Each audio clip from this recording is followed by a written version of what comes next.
14 minutes to 3 o'clock. Stuart Clarkson has your news. The voice of the UK. This is BBC Radio 5 Live. Mark, thank you. The Vatican says 250,000 people were in Rome for the funeral of Pope Francis. After the service, his coffin was taken through the crowds to a church in a poorer area of the city where he's been buried in the last half hour. A photograph's been released of President Zelensky and President Trump deep in conversation inside St Peter's Basilica before the service. The discussions have been described as productive and potentially historic. Downing Street says Sir Keir Starmer also had a meeting with the Ukrainian president. Campaigners for survivors of sexual abuse have described Virginia Giuffre as a champion of victims after her family said she'd taken her own life at a home in Australia. She was one of the most prominent accusers of Jeffrey Epstein and alleged she was trafficked to the Duke of York when she was 17. Prince Andrew has always denied the claim. And the Equality and Human Rights Commission has issued interim guidance on how organisations should interpret last week's Supreme Court ruling that under equalities law, the definition of a man or woman is based on biological sex. The EHRC says trans women should not be allowed to use women's toilets and trans men should not use the men's. It says it's planning to issue full guidance in June. Hi Curios, I'm Dara Breen. And I'm Hannah Fry. And we are back for another series of Curious Cases, where we investigate the scientific mysteries sent in by you. I would like to know if anything in the universe is truly invisible. Why do we lie? What happens to our brains when we fall in love? We tackle the mysteries of the universe through audacious experiments and expert insight. Curious Cases. Listen first on BBC Sounds. This is 5 Live Sport with Mark Chapman. Listen on BBC Sounds. Well, we've had a dramatic day already in so many different divisions. We're going to go around all of our 3 o'clocks. We'll go to the Premier League last. So let's start with the Championship. So far today, Luton 1, Coventry 0. Both had a man sent off. Luton are out of the relegation zone. Coventry clinging on to the final playoff spot. QPR were thrashed 5-0 at home by Burnley. That puts Burnley 3 points clear at the top of the table. They have 1 to play. Leeds have 2 to play. Now Plymouth, who are bottom, could be relegated this afternoon. They're at Preston. And by the way, Preston aren't out of this either. Julia Bold. Yes, the two sides were warming up as that Luton goal went in to send them level on points with Preston, who are just 3 points clear of trouble themselves. 3 changes to their side that lost at Hull. Emil Rees, Jordan Storey, Andrew Hughes all coming in. Plymouth's win over Coventry on Monday gave them a glimmer of hope. It's the same 11 today. It doesn't get bigger than this though. They know they need to win here to stand any chance. Lose and Plymouth's poor goal difference will likely see them relegated. Now Cardiff are in a similar situation to Plymouth. They'll be relegated if either Luton or Derby bettered their results. Luton have won, as we know. Cardiff are at home to West Brom. They're without a manager. Tony Mowbray left after last weekend. Molly Stevens, plenty of drama. Oh, drama, what drama. That Luton win is a real sucker punch to Cardiff. Let me make this as simple as possible. Unless Cardiff win, they are relegated today. Cardiff will need to win both their remaining games to have a chance of avoiding relegation. They face a West Brom side who are winless in their last 14 away league games. It's the battle of the interim managers, Aaron Ramsey and James Morrison, both faced with very different prospects, and the Bluebirds need a miracle. Somebody said to me this week, who a former Welsh international, it could be a momentous weekend for Welsh football. This, if Wrexham go up and Cardiff go down. I mean, the 4 leagues separated them just 2 seasons ago. Unbelievable, really, when you think about it, Mark. And to be faced with this situation now, and from a neutral perspective, from a Welsh footballing perspective, it would have been massive to see 3 Welsh clubs in the Championship next season. That doesn't look likely now, given Cardiff's fate almost sealed and Wrexham's fate almost sealed in the very opposite direction. It's a shame, really, when you consider where Cardiff were just a matter of seasons ago in the Premier League. Swansea 2, now Wrexham potentially overtaking them both. Remarkable scenes, but just devastating for Cardiff City fans. But hey, there's a chance. There's a very small chance. Thank you, Molly. Right, this next one. Hull are in 21st, Derby are in 22nd. Huge. Will Perry. Yeah, the cliched ultimate 6-pointer. Hull would snap your hand off to finish the season where they are right now, a place and 2 points above the relegation zone. Win today and they guarantee their safety. Derby have been sucked into the bottom three after Luton's win over Coventry. John Eustace, though, has given them a real chance of avoiding an immediate return to League One. If Derby win here, then they'll have survival in their hands because of goal difference on the final day at home to Stoke. 1 Hull change from the win over Preston, Puerta for Alzate, Derby unchanged from the win at West Brom. Thank you very much, Will. We're also at Oxford this afternoon. They're in 19th. Sunderland, their visitors in the playoff spots. So we're there. Next, Middlesbrough in 7th, at home to a Norwich side who have nothing to play for and got rid of their manager during the week. Jack Wilshere in charge this afternoon. Shojo Saka. Yeah, Middlesbrough fans were huddled around screens. They cheered for Luton as they beat Coventry and did them a favour. It means if Borough beat Norwich here today, then they might need only a draw when they go away to Coventry next week to get into the playoffs. That's because Borough's goal difference is better than Coventry's, but Borough might still need 2 wins to finish above Millwall and Blackburn. Michael Carrick's old England teammate, as you say, Jack Wilshere, is in interim charge of Norwich after Johannes Hoftorp was sacked in midweek. Norwich can't go up or down, but the players do have a new boss to impress. Millwall are in 8th. They still have a chance of making the playoffs as well. Swansea, their visitors. Betty Glover. Millwall boss Alex Neil said they need to feel no fear and be ready for any slip-ups if they're to finish the season in the playoffs for the first time since 2002. Coventry's defeat earlier keeps the hope alive, and it is very simple for Millwall. They need to win their last 2, starting with this one against Swansea, who are in decent form with 5 wins on the bounce. Millwall have won 4 of their last 5 though, and have the chance to record 5 straight wins at home for the first time in 9 years. Elsewhere in the Championship, Blackburn are at home to Watford, and it's Sheffield Wednesday against Portsmouth. Now in League One today, Leyton Orient 1, Wycombe 0, Bristol Rovers 0, Reading 2. Leyton Orient and Reading on the same number of points. Leyton Orient with a slightly better goal difference going into the final game of the season next week. That final playoff spot is between the two of them. At the bottom, massive games for Burton and Cambridge this afternoon. They are playing each other. Burton are 21st, Cambridge are 23rd. Nikesh Ragani.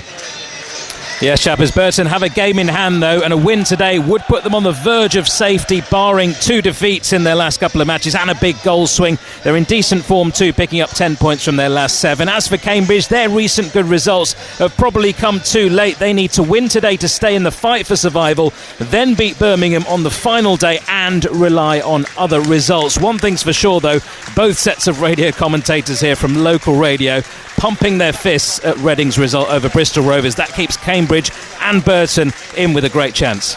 Crawley could be relegated to League 2 this afternoon. They're at home to Northampton. Charlotte Richardson. A must win for Crawley, hosting Northampton, who secured their League One status on Easter Monday. The visitors have lost just 1 in 6 on the road. A big task for Crawley, aiming for back-to-back victories for the first time this campaign. Scott Lindsay led Crawley to promotion last season. After a brief departure, he returns focused on an even greater feat, dragging them out the bottom 4. Lose today, Crawley are relegated. So in League 2 this afternoon, AFC Wimbledon 0, Port Vale 2. Port Vale are promoted. Doncaster 2, Bradford 1. Bradford had a man sent off at half-time and also missed a penalty. And that means Doncaster are promoted. And Bradford's defeat means Walsall in 4th have an opportunity to get back into the automatic promotion spots. They're at home to Accrington Stanley. Stephen Wyeth. Yes, a chance mark for Walsall to recover what has been a spectacular fumble. 3 months on from a 12-point lead, just 2 wins in 19 means they started the weekend outside the top 3 for the first time since September. Walsall will want the elusive win, but a draw is now enough to reclaim a place amongst that automatic promotion trio. As for Accrington, well, they're safe to the satisfaction of all but the mathematicians, and extending an unbeaten run to 4 confirms 100% their league status. There is one game going on at the moment. Notts County lead at Harrogate by 3 goals to 1. They're in the 90th minute there. Notts County ever closer to cementing a playoff spot. The other end of the table, Carlisle could be relegated this afternoon if they lose at Cheltenham. Sam Ashew. Afternoon, Mark. Yeah, it feels a bit like doomsday for Carlisle United. Their 20-year EFL stay is hanging by a thread, and victory today might not be enough. Should that happen and Tranmere win and Accrington avoid defeat, Mark Hughes' side are down. Incidentally, it's exactly 50 years since they were relegated from English football's top flight. This could be another day in Carlisle's history books for all the wrong reasons. They're hoping for a miracle. Thank you, Sam. Barnet could be back in the Football League this afternoon. They've been away for 7 years. They're at home to Aldershot. Mark Webber. Barnet have played 27,360 minutes of National League football to get the chance to return to the 92 today. A sellout hive is buzzing, just 1 point required for promotion. They'd have to lose and York City win to delay a promotion party here today. Barnet unchanged, an Aldershot side with nothing to play for. 4 changes. All the excitement seems to be away from the Premier League, really. Let's go round the games in the Premier League. We'll start with Brighton against West Ham. Sahel Sahi. European hopes are sinking fast, Mark. No win in 5, and with Newcastle and Liverpool to come in their remaining 4 games, today feels like a good time to get back to winning ways. Fabian Herzler, he brings in Solly March for his first start of the campaign. Simon Adingra and Yassin Ayari are the other changes. West Ham, no win in 6 and a paltry 13 points from 13 Premier League games since Potter took charge in January. The main team news, Nicholas Fulkrug, he's benched. There may be a message from Graham Potter there. If Southampton get a draw this afternoon, they go to 12 points, which edges them past the total of Derby back in 2008. That's the drama on this game against Fulham. Chris Coles. Yeah, it's quite difficult to hype up a game between a team vying not to be one of the worst in Premier League history against a team battling for 8th. But it does mean an awful lot for Southampton and Fulham. There were promising signs for Saints in their 1-1 draw at West Ham. 1 change from that game, Stewart for Onuachu. And Fulham still in the hunt for a minor European place, but need to improve on a run of 3 defeats in 4. No Anthony Robinson today. He misses a Premier League game for the very first time this season. Nothing on this one either, bar Wolves' chance to keep their good form going at home to Leicester. Pat Murphy. Jamie Vardy starts for Leicester. 2 goals needed for 200 before he departs for pastures new. And Matthias Cunha is in for Wolves. There'll be a few fans who want Cunha to be marginalised before his departure, but Bellegarde, who's highly rated by the manager, just isn't fully fit, so Cunha starts. Sarr is back in goal. That's for when Victor Pereira, the manager, when he took charge of his first Wolves game in December against Leicester, there were 6 points adrift of them. Now Wolves are 17 points clear of Leicester. Will Pereira again be celebrating more points with a few pints tonight at the Wolverhampton watering hole? Thank you very much, Pat. Celtic have won the Scottish Premiership for a record-breaking 55th time. They won 5-0 at Dundee United. In the Scottish Championship, Livingston are in second and they're 3 points behind Falkirk. Falkirk beaten by Partick Thistle last night. Livingston are at relegated Hamilton this afternoon. Nothing on the line in League One, and there's a huge game in Scottish League 2. Peterhead will go up as champions if they beat East Fife in this afternoon's potential title decider. Any other result in that game and it rolls over to next weekend. And the most dramatic league of them all is the National League South. 6 teams could still win the title.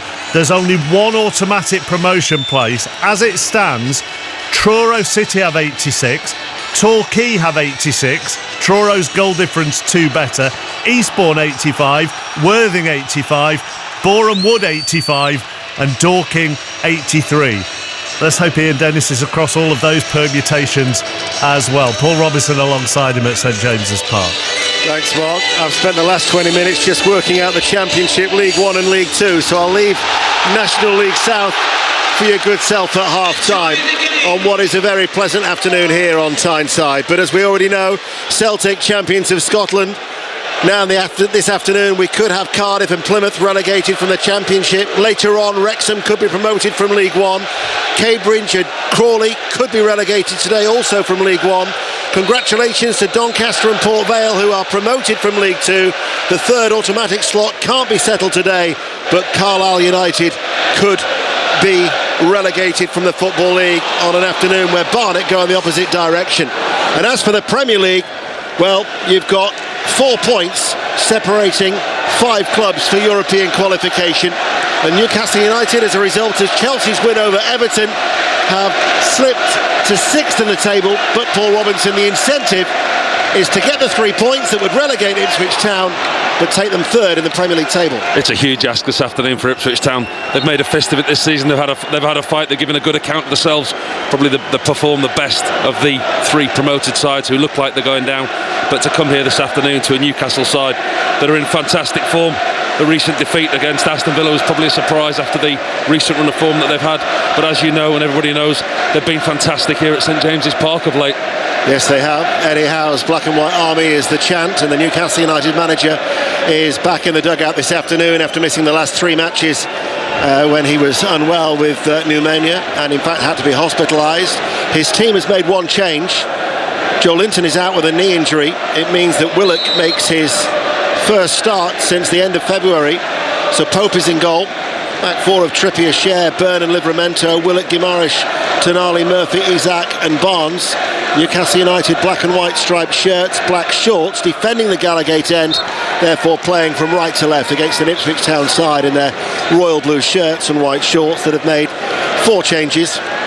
They've got Palmer in goal, O'Shea, Greaves, Burgess and Wolfenden, Morsey, Taylor, Ben Johnson, Jack Clark, Enciso and Liam Delap. One of the changes, Liam Delap coming in for Hurst in attack. Salford City lead Colchester United by a 1-0.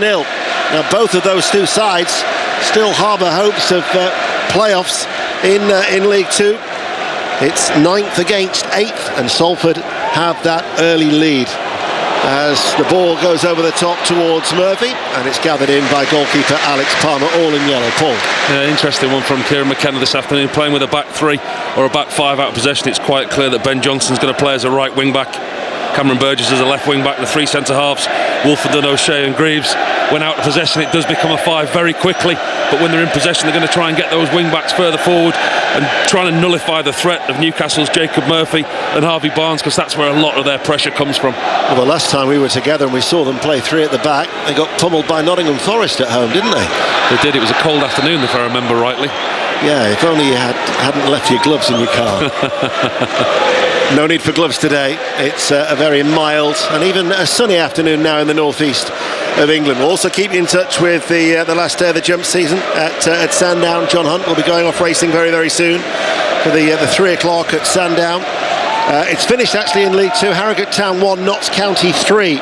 So Notts County doing their playoff hopes the world of good. Here is Clark, former Sunderland player, and almost puts it in the back of the net, goes across the face of goal, took a deflection on its way through, corner kick. Really sloppy by Newcastle, playing around at the back. Dan Byrne it was who gave away possession, but it was Liam Delap applying the pressure. We've seen him do that all season. Liam Delap, he's quick, he's sharp. I think his pace surprised Dan Byrne. Tried to poke it to his centre-half partner Fabian Sharp. He was intercepted by Jack Clark. Toe poked wide via deflection. Corner kick to Ipswich. Notts County's, they're almost there for the playoffs. A lot will depend on how Grimsby fare at MK Dons a little later on. But it's a corner kick for Ipswich Town, who essentially they'll be relegated unless they win and West Ham lose. That is the simple equation. And Ciso with a corner kick near side the right, flicked away by the head of Dan Byrne. Far side, Delap heavily linked with Newcastle, fires it back goalwards. Byrne again with a clearance, back it comes, Byrne's downward header, Guimaraes gets it away. But from a Newcastle United point of view, this has got to be a must win, as Tonali looks for Barnes through the middle, but Joe Johnson will see it back and they deal with a threat. Let's go racing. It's the Bet365 Select Hurdle. John Hunt. 2 to jump, all 6 can win prize money here. All 6 covered by 3 lengths here, Ian, as they fly the second last. Blue King Daru just in front from Salva. Then we've got Dan Skelton's Main Hope, Take No Chances in 3rd place. Kitzbühel for Willie Mullins, only back in 5th at the moment, coming down towards the last flight of hurdles. Blue King Daru is out in front from Salva. Kitzbühel now starting to stay on. Take No Chances, now beaten back in 5th himself. Blue King Daru with Salva challenging strongly. Blue King Daru by a nose. won it from Salva. Kitzbühel only third for Willie Mullins. Lucky Place was fourth. Dan Skelton's two runners have finished fifth and sixth. So even though Kitzbühel hasn't won there, he has picked up £8,000 worth of prize money for finishing in third place. And I think by just a few £100, that puts Mullins in front of Skelton. 3 races to come. Thank you, John. We'll be back with you for the 3:35 at Sandown. It remains 0-0. Wigan Athletic are leading Blackpool by a goal to 0 in League One. Here is Barnes on this near side, the Newcastle left, as they play from right to left, attacking the Leazy's End, where those Ipswich fans are high up in the top tier after that long trip up from Suffolk to the northeast, as Greaves with a header prevents it from reaching Trippier, who got forward on that far side, the right, and it's now back at the feet of Alex Palmer, the Ipswich goalkeeper. They've started brightly of Ipswich. They're playing with almost Enciso alongside Liam Delap today. Ben Johnson on this right-hand side, he's pushing forward at every given opportunity. It is obviously the last roll of the dice for Ipswich. They do need to get a result, they have to get a result, but the way that they've set up, especially in this opening 5 minutes, very attacking formation, and they're going for it, they're going long, they're not apologising for what they're doing. Alex Palmer with the ball in his hands now, going long once again. It will only delay the inevitable for Ipswich Town, who will be going back down for the second successive season. All 3 promoted sides will be relegated at the first attempt: Southampton, Leicester and Ipswich. And if they're not careful, talk about Southampton being the worst ever side in Premier League history, or the joint worst, because they're now level with Derby County from their meagre tally of 11 points in 2008. From a collective, the 10 wins that they've mustered between them, that would actually be the worst as a collective group to go down, unless they can find another 4. That was from last season's relegated sides. As we welcome listeners to the BBC World Service to St James's Park in the northeast of England, the home, of course, of the League Cup winners, Newcastle United, who know that they'll be in Europe come what may next season, but they want to be back in Europe's elite. They're looking to qualify for the Champions League for a second time in 3 seasons. As Barnes plays the ball towards Livramento, and Livramento charges forward, and with a cut back, it's turned out and away for a throw. So wherever you are in the world, a pleasure to have your company on the World Service this afternoon. It's Newcastle 0, Ipswich 0, and we're also in the company of Paul Robinson. Yeah, Joe Willock coming into the side today for Joe Linton, obviously injured, not in the match day squad. We're hearing he's going to have to see a specialist, so you wonder whether that would be, his season. You would hope not, but with Newcastle, the squad depth that they've got, they played the same team 7 games in a row, haven't they? Yes. And I think that was a little bit of fatigue crept in the Villa game, and saying that only 1 change again today, it maybe shows you that next season they do have to get some depth into that squad.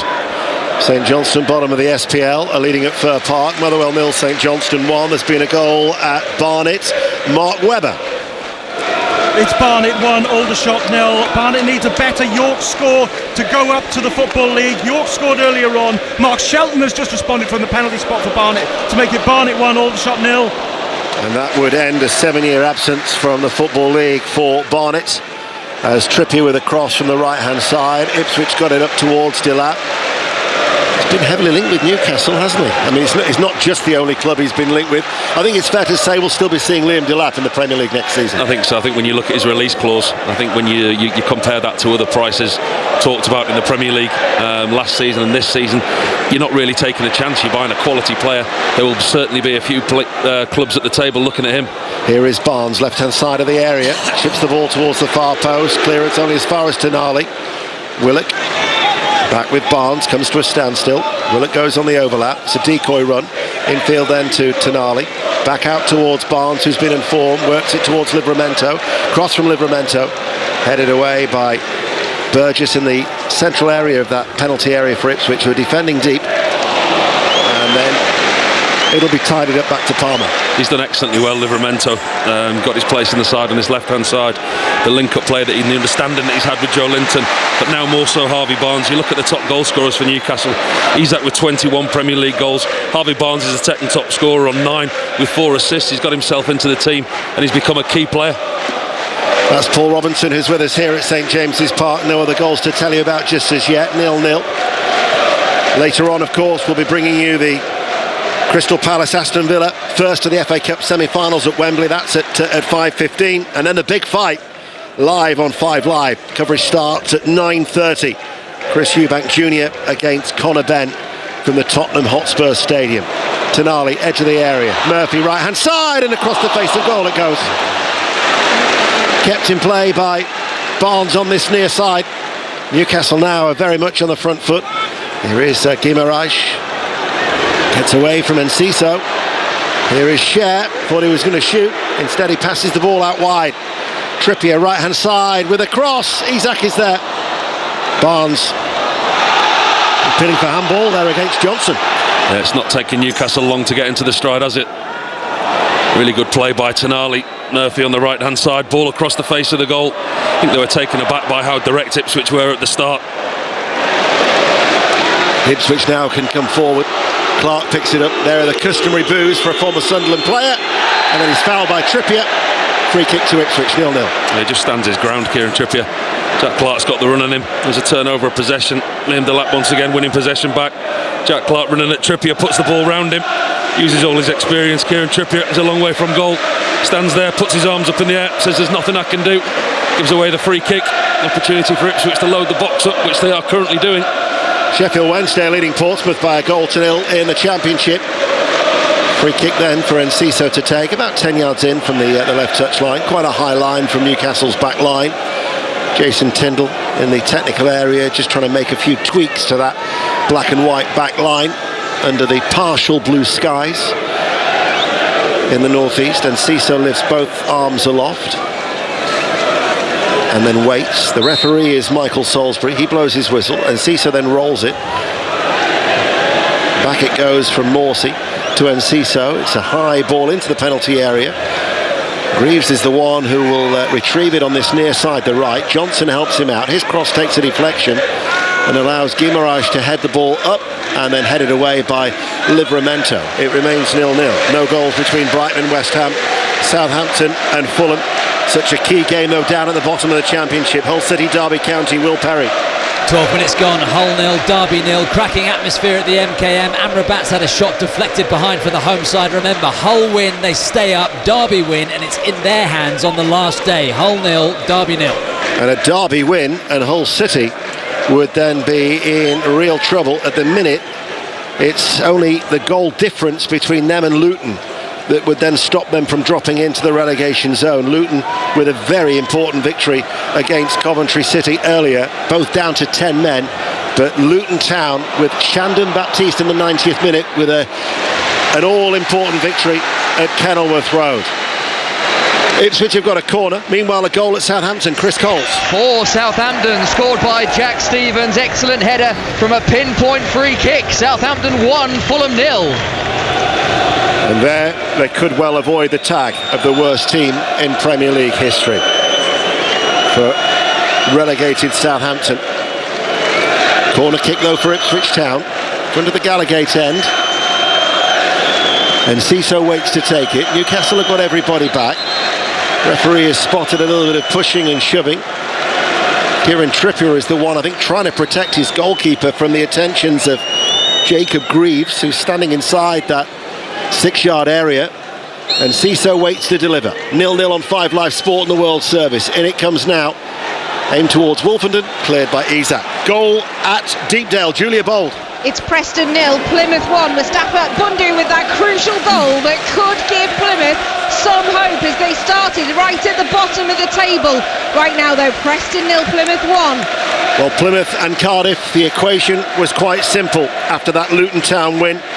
They both have to win. Cardiff at home to West Brom, and Plymouth doing that against a Preston North End side who really have slipped towards the danger area in the Championship. 6 without a win for Preston North End. Where will we go next then on BBC Radio 5 Live? There's 14 minutes played at St James's Park. It remains 0-0. Was it to Middlesbrough and Norwich, Shojo Saka? Oh no, a goal at Brighton, Sir Hale. Yeah, Brighton 1, West Ham 0. Ian, it's come after 13 minutes. Yassin Ayari is first for Brighton, 25 yards out, right-footed curler, no chance for Areola. Brighton 1, West Ham 0. I'm glad you're paying attention for you to write that down for me, Paul.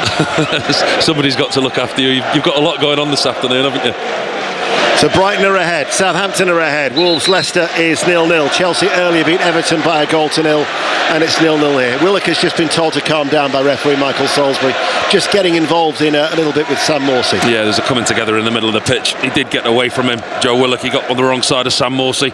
Sam Morsy quite crudely brought him down in the middle of the pitch, and the two had a coming together afterwards, a disagreement.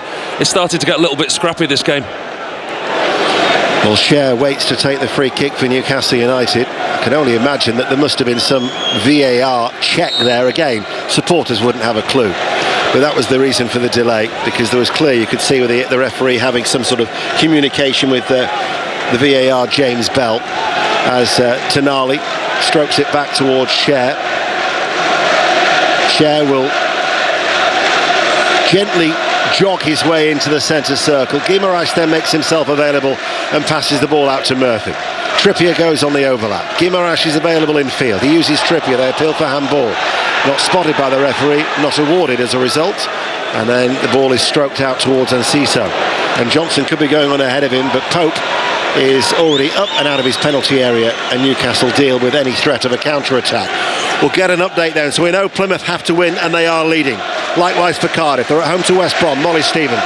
Indeed, two huge chances at either end of the pitch here. Ian Callum Chambers' header cleared off the line by West Brom's Isaac Price. Only for Price to have an opportunity for his own side down the other end. A shot just wide to the right-hand side of the post. Remember, Cardiff have to win to avoid relegation. 0-0. Could be a rather nervous last day though for Preston, because their goal difference, when you look at the table, isn't much better than Derby County. Derby at Hull City, where it remains 0-0 in that key game. Very, very tight and congested down at the bottom of the Championship. Tonali picks it up on the halfway line. You're listening to BBC Radio 5 Live. Paul Robinson. Yeah, Newcastle dominating the game now with possession. Ipswich, when they're out of possession, sit in this low defensive block, 5 at the back. They're very, very deep, and when the turnover of possession does happen, they're struggling to get forward and get out of their own half, Ipswich, because everyone to a man is within 20 yards of their own goal. Cross comes in from the right by Murphy, and that was blocked, and it goes behind and out for a Newcastle United corner kick. 17 minutes played. 0-0. Mentioned the big fight later on 5 Live. 1990, the big fight back then was Eubank against Ben, and Liverpool winning the title at Anfield. It's like history repeating itself, because tomorrow Liverpool will have that opportunity against Tottenham, and we will have exclusive commentary of that game from Anfield on BBC Radio 5 Live. That second FA Cup semi-final as a result on Sports Extra. They both kick off at the same time, 4:30. Murphy with a cutback. Willock lets it run through. Tonali didn't read it. Byrne can't retrieve it. Instead, Delap breaks away, and Delap is over the halfway line, and Enciso is going ahead of him, but the arcing ball goes away from Enciso and allows Pope to come out of his penalty area and put the ball out into the east stand over on that far side, and it remains goalless. Pat Murphy at Molineux. It's 0-0, but Leicester nearly gave a self-induced goal. Like so many defenders these days, they were faffing around like a Pep Guardiola tribute act, and then the keeper Helmanson put it straight to Andre, 40 yards out. He had a dip, went just wide. It would have served Leicester right if they conceded the goal, but it's Wolves 0, Leicester 0. Thank you, Pat. And the header back by Trippier to Pope. Barnsley 0, Shrewsbury 1 is the latest score in League One. You like the line of the Pep Guardiola tribute act, didn't you, Paul? Very good, yeah, wasn't it? You can relate to that very, very easily, can't you? Everybody trying to do what Manchester City and Pep and others have done at the top of the Premier League, just not with quite the same efficiency or level of ability. Well, here is Livramento back on this left-hand side to Byrne. The England international, he goes square. Cher, just outside the centre circle.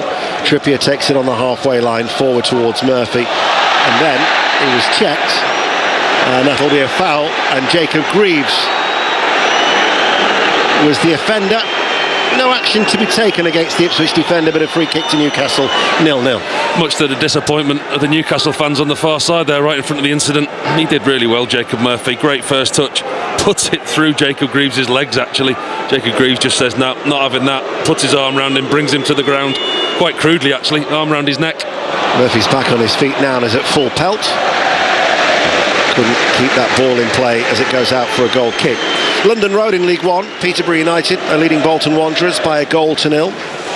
You are up to date, but the results earlier: Luton beating Coventry by 1-0, Burnley going 3 points clear after hammering Queen's Park Rangers by 5-0 at the top of the Championship. In League One, Bristol Rovers 0, Reading 2, Leyton Orient 1, Wycombe 0. That's the case of as you were for Reading and Leyton Orient for the last playoff berth in League One, but that victory for Richie Wellenside against Wycombe by 1-0 means that Phil Parkinson's Wrexham can clinch promotion behind Birmingham City if they are to beat Charlton in that 5:30 kickoff. Alex Palmer is testing the patience of the Newcastle crowd with that the amount of time to take the goal kick. Goes out of play for a Newcastle throw. And the results in League 2: Wimbledon 0, Port Vale 2, they're promoted. Doncaster beat Bradford City 2-1, Doncaster are promoted, and Harrogate Town 1, Notts County 3. Paul. That was a really strange coming together between Cameron Burgess, the Ipswich captain, and Alex Palmer, arguing over who was going to take the goal kick. We talk about the imitation of Pep Guardiola and playing out from the back. Quite often see teams roll the goal kicks across the 6-yard box. Alex Palmer, the goalkeeper, was having none of it, yet his centre-half, Cameron Burgess, wanted to give him the ball in the 6-yard box. A bit of pushing and shoving between the two of them. In that key game in the League 2 playoff positions, or vying to get into the positions, Salford City have got a second goal. They now lead Colchester United by 2-0. Exeter 0, Huddersfield Town 1 is the latest score in League 1. Tranmere Rovers are leading Crewe by 1-0. That could have huge significance at the bottom of League 2, and maybe coming in the other direction at Barnet. Mark Webber, you've seen another goal. Because it's Barnet 2, Aldershot 0. A second penalty for Mark Shelton. A low trickle into the left this time. It's 2-0. That means Barnet will go up. As the cross comes in from the right-hand side, and Carlisle will be relegated as the ball goes into the back of the net. But the referee had already blown his whistle, and it will be a free kick to Ipswich Town. Yeah, it was a wonderful ball in on the right-hand side. Great cross into the edge of the 6-yard box. Darragh O'Shea, from a defensive point of view, there's nothing he could do. He just headed it straight up in the air. Horrible one for goalkeeper Alex Palmer. Ball straight above him, dropping under his crossbar. Bruno Guimaraes just stands where the goalkeeper wants to be. He doesn't really foul him, but he stands where the goalkeeper wants to jump. Goalkeeper tries to get into that area, bumps into Bruno Guimaraes, who heads it into an empty net. Referee immediately disallowed it, but VAR will check it. It's a horrible ball for the goalkeeper to deal with. Bruno just stands at the far post, kind of turns round, sticks his backside and back into the goalkeeper, stops him from jumping. I don't think this one will be given. I think the referee's decision will stand. Decision, no goal. Foul by Bruno Guimaraes. Decision, no goal. And that was probably one of the easiest decisions, although he does go to ground very easily, doesn't he, Alex Palmer? The goalkeeper does go to ground very easily, but Guimaraes is clever. He knows exactly where the goalkeeper wants to stand and where he wants to jump. He doesn't foul him immediately. He just waits till he gets into that area and then just gives him a nudge and knocks him off balance. It was a foul. So Tranmere will be staying up as they lead Crewe by 1-0. Doesn't matter what Carlisle United do at Cheltenham. They'll be getting relegated along with Morecambe, as Ipswich not necessarily proving to be walkovers here for a Champions League chasing Newcastle United. Livramento picks it up, leaves it for Guimaraes, passes the ball out towards Barnes. Barnes runs forward, cuts inside now off this left touch line. Shot takes a deflection off O'Shea, headed away by Burgess, only as far as Trippier. Plays it short and diagonal to Murphy. Murphy level with the penalty area, plays the ball in field. Guimaraes less than 30 yards out from goal. Back out towards Trippier, waited, first time cross as a result, and flying Greaves heads it behind for a corner kick. 0-0. Pressure is mounting from Newcastle, and most of their good players coming down the right-hand side. The interchange between Trippier, Jacob Murphy, that's 2 or 3 good crosses they've had now, all from the right-hand side. Ipswich have defended them reasonably well to this point, but you just feel that Newcastle are starting to get a foothold in this game. Stockport County 0, Lincoln City 1 is the latest score in League 1. Brighton, remember, lead West Ham by 1-0. Southampton are 1-0 up against Fulham. 0-0 at Molineux, 0-0 here. In comes the corner kick, goes very, very deep. Byrne leaves it towards Guimaraes, runs down the dead ball line on this left-hand side, passes the ball towards Tonali with his back to goal, left of the penalty area. Portsmouth have equalised at Hillsborough. Sheffield Wednesday 1, Portsmouth 1. Newcastle are attacking Murphy central area, passes the ball out with purpose. Trippier with the cross, headed away by Wolfenden. Salford City 3, Colchester United 0 is the latest score in League 2. So Salford, actually, as it currently stands, would go into a playoff position. It would be Bradford, Notts County, Wimbledon and Salford going into the last day who occupy those playoff positions, because with Walsall drawing against Accrington, looking to take advantage of Bradford's defeat in that Yorkshire derby at Doncaster Rovers. 0-0 here in the Premier League. It's a busy Saturday afternoon. Here is Barnes on the left-hand side. Livramento comes behind him on the overlap. Livramento waits. O'Shea stands in front of him. Now back with Byrne. And this is Cher, forward of the centre circle. Guimaraes with his back to goal. Taylor follows him. Murphy leaves it for Trippier. Ipswich defending in those royal blue shirts and defending in numbers. Murphy makes a run right hand side of the penalty area, turns and cuts it back to Guimaraes, goes away from him, and Ciso leaves it. And then all of a sudden there's an opportunity here for Taylor to bring the ball clear for Ipswich Town, helped out by Johnson. Paul. Well, Ipswich have done really well this afternoon. They've nullified the threat of Alexander Isak. You notice the amount of times that we haven't mentioned Isak in commentary. Ipswich are sitting deep. They're not allowing him to run in behind, and the three centre-halves, they're occupying Isak. Newcastle are going to have they're having to find another way. They're rotating the ball, they're recycling the ball from left flank to right flank, and they're putting crosses in the box, because the usual ball over the top, using the pace of Isak, the ball down the side, the one over the top's nullified because Ipswich are holding a deep line. The one down the side is nullified because they've got three centre-halves, one either side of him. So they're having to find another way without finding those runs for Alexander Isak this afternoon. That's the voice of the former England international goalkeeper Paul Robinson, who's with us here on 5 Live and the World Service, also available on the BBC Sounds app this afternoon. 0-0. Trippier tidies up. Was there an off-the-ball incident there with Willock and Morsey again? Yeah, it's continuing from the earlier incident here, and the one that they had in the centre circle. The ball went from Alex Palmer, the goalkeeper, completely the opposite side of the field, but Sam Morsey and Joe Willock, 6 of one and half a dozen of the other in the middle of the pitch, absolutely nowhere near the ball, 50-60 yards away from the ball. Referees stopped the game and VAR are looking at it. Willock and Morsey are still walking together, middle of the pitch, having a discussion, but there was a coming together. So again, the referee has stopped the play, but there's nothing on the giant screen. It's only experience tells you that VAR is having a look at that. Paying spectator is still left bewildered. And it will be James Bell to have a look at Stockley Park, but they are checking for a possible red card for violent conduct. It's a coming together between the two of them in the middle of the pitch. I mean, it looks like now the check's over. Newcastle allowed to play on with a throw-in. But obviously, listen, the way that VAR is now, it's always watching. You can't get away with anything. But there is something there to keep an eye on between Willock and Morsey. There's a real needle between the two of them. He'd be foolish to let that warning go unheeded with Sam Morsey, bearing in mind that Michael Salisbury's made it quite clear for them to cut it out with 28 minutes played. 0-0. Newcastle United looking to try and get back into the thick of a top 5 finish. They're currently on the periphery after the result from earlier today, with Chelsea beating Everton by 1-0. Cher comes forward and passes the ball out wide. They've still got to play, Chelsea too, have Newcastle. Here is Murphy, blocked, corner kick, right hand side. They're so very deep, Ipswich now. Newcastle, is about how quickly they can move the ball and try and pull that Ipswich defence out of position. They sit very, very deep with the back 5, and now the rest of the players, the midfield, and even Liam Delap, all camped inside their own defensive third.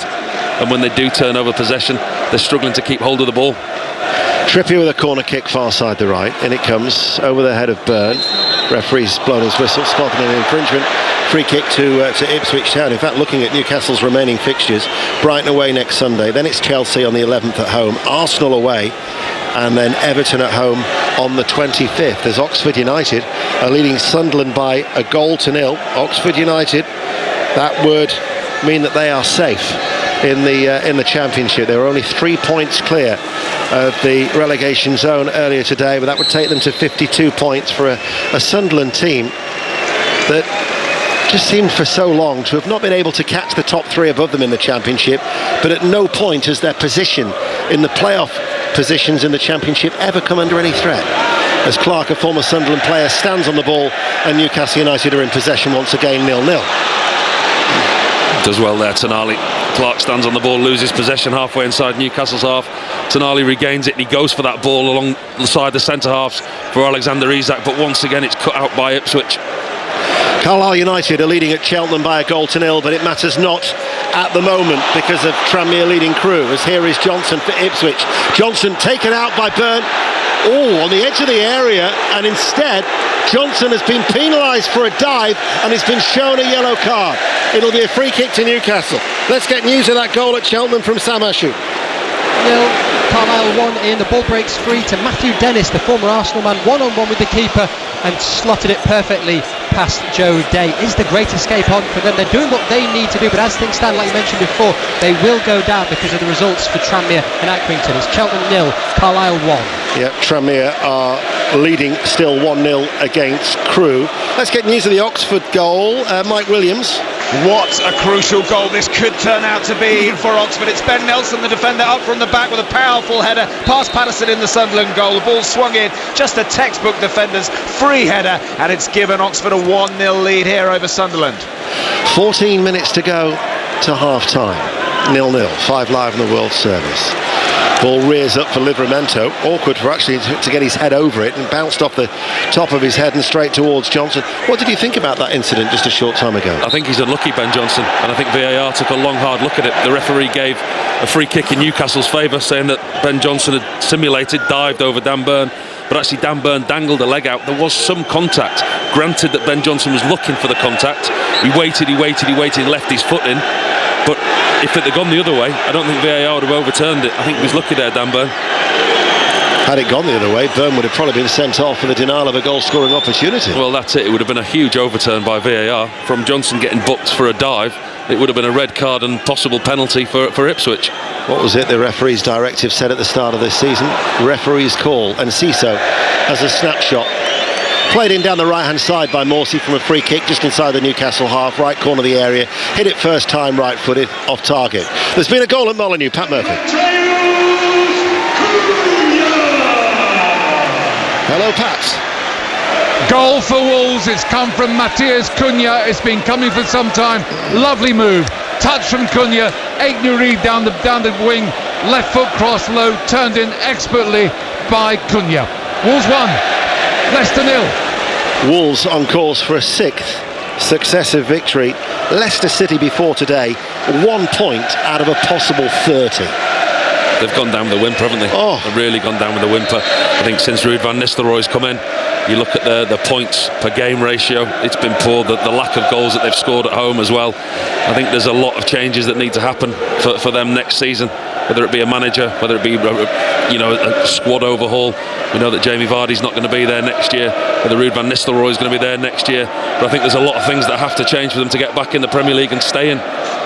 Southampton 1, Fulham 0, Brighton and Hove Albion 1, West Ham United 0 are the other latest scores in the Premier League. 0-0 it remains here. Another goal at Cheltenham in League 2, Sam Ashu. Yeah, it's a big goal at the bottom of the English Football League, and it's gone to Cheltenham. They've equalised. It's Jordan Thomas. He won the penalty. He was brought down by the goalkeeper. He stepped up, slotted it bottom corner. Carlisle were going down as things stand because of the Tranmere result anyway, and as things stand now, it is 1-1 here at Cheltenham. Yeah, the destiny is not in their own hands. So Carlisle United facing relegation. 1-1 there between Cheltenham and Carlisle in League 2. 12 minutes to go to half-time, and Ciso tries to get around Tonali. Tonali then was being held back by Enciso, and that will be a free kick. Kieran McKenna doesn't necessarily agree with the decision, as he complains for the young Ipswich Town manager. And Peterborough United, there's been another goal at London Road, and Bolton have equalised. Peterborough United 1, Bolton Wanderers 1. We're up to date with the goals as they go in. Paul. Yeah, just noticing Eddie Howe, he's not as active as he normally is. It's great to see him back on the touchline today. Jason Tyndall's taken the team in recent weeks. He's the one that's on the edge of the technical area.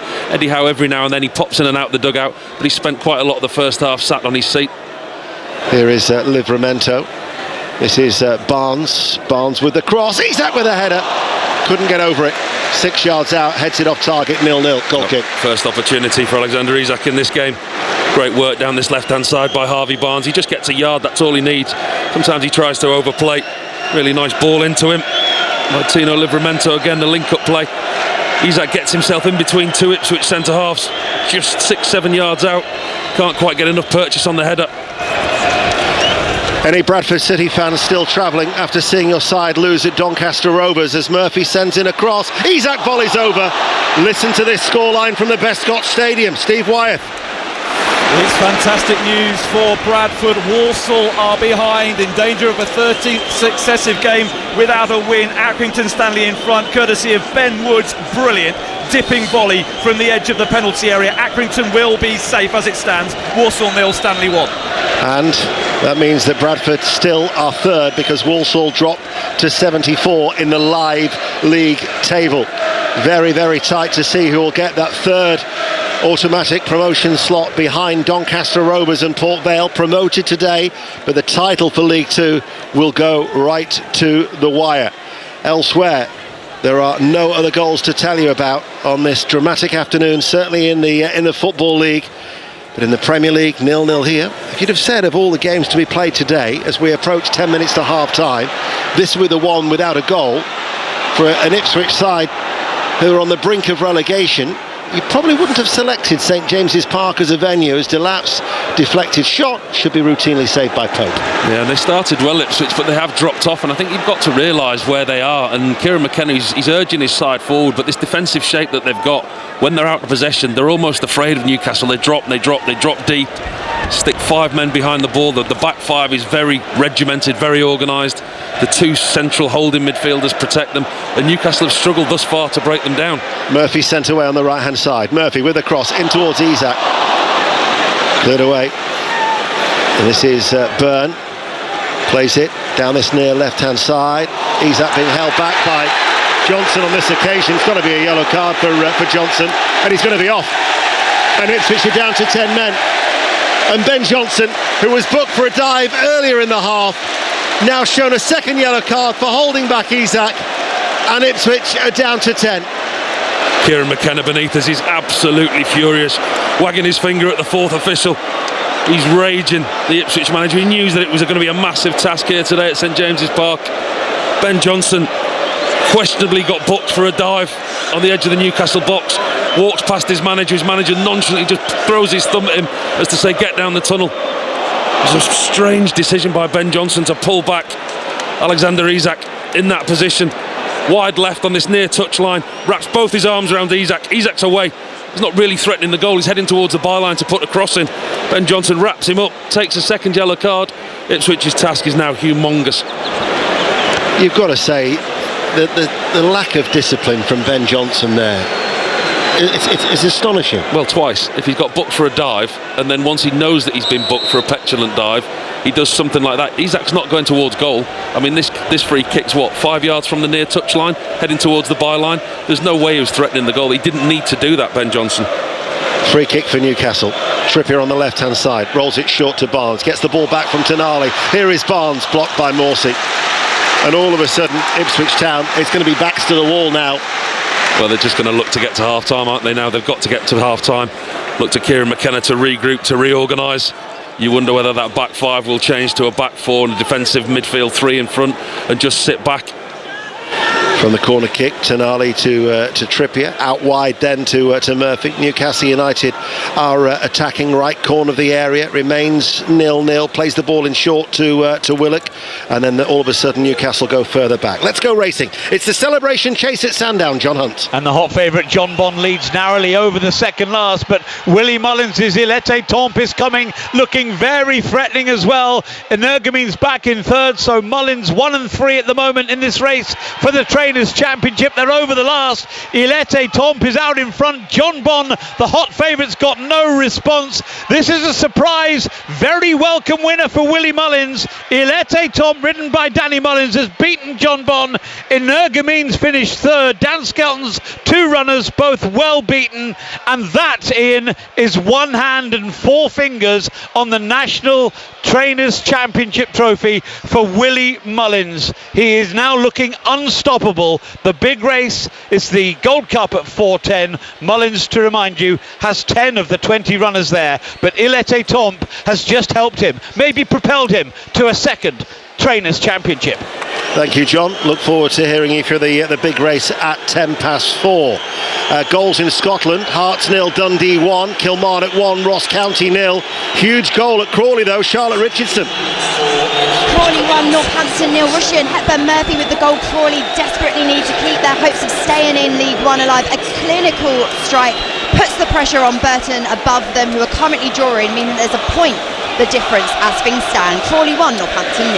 Yeah, Crawley could have gone down today if they were to lose, and Burton avoid defeat against Cambridge. Exeter have equalised at home to Huddersfield Town in League One. That's 1-1. And in the Championship, as far as the playoff positions are concerned, Millwall Swansea, a goal, Betty Glover. Massive goal when it comes to the race for the playoffs. Millwall 1, Swansea 0. This had been coming. George Saville tapping at the back post. The keeper managed to get to it, but it ricocheted in. It came from a free kick on the edge of the box. Was pinging around, but Saville smashed it home. Millwall 1, Swansea 0.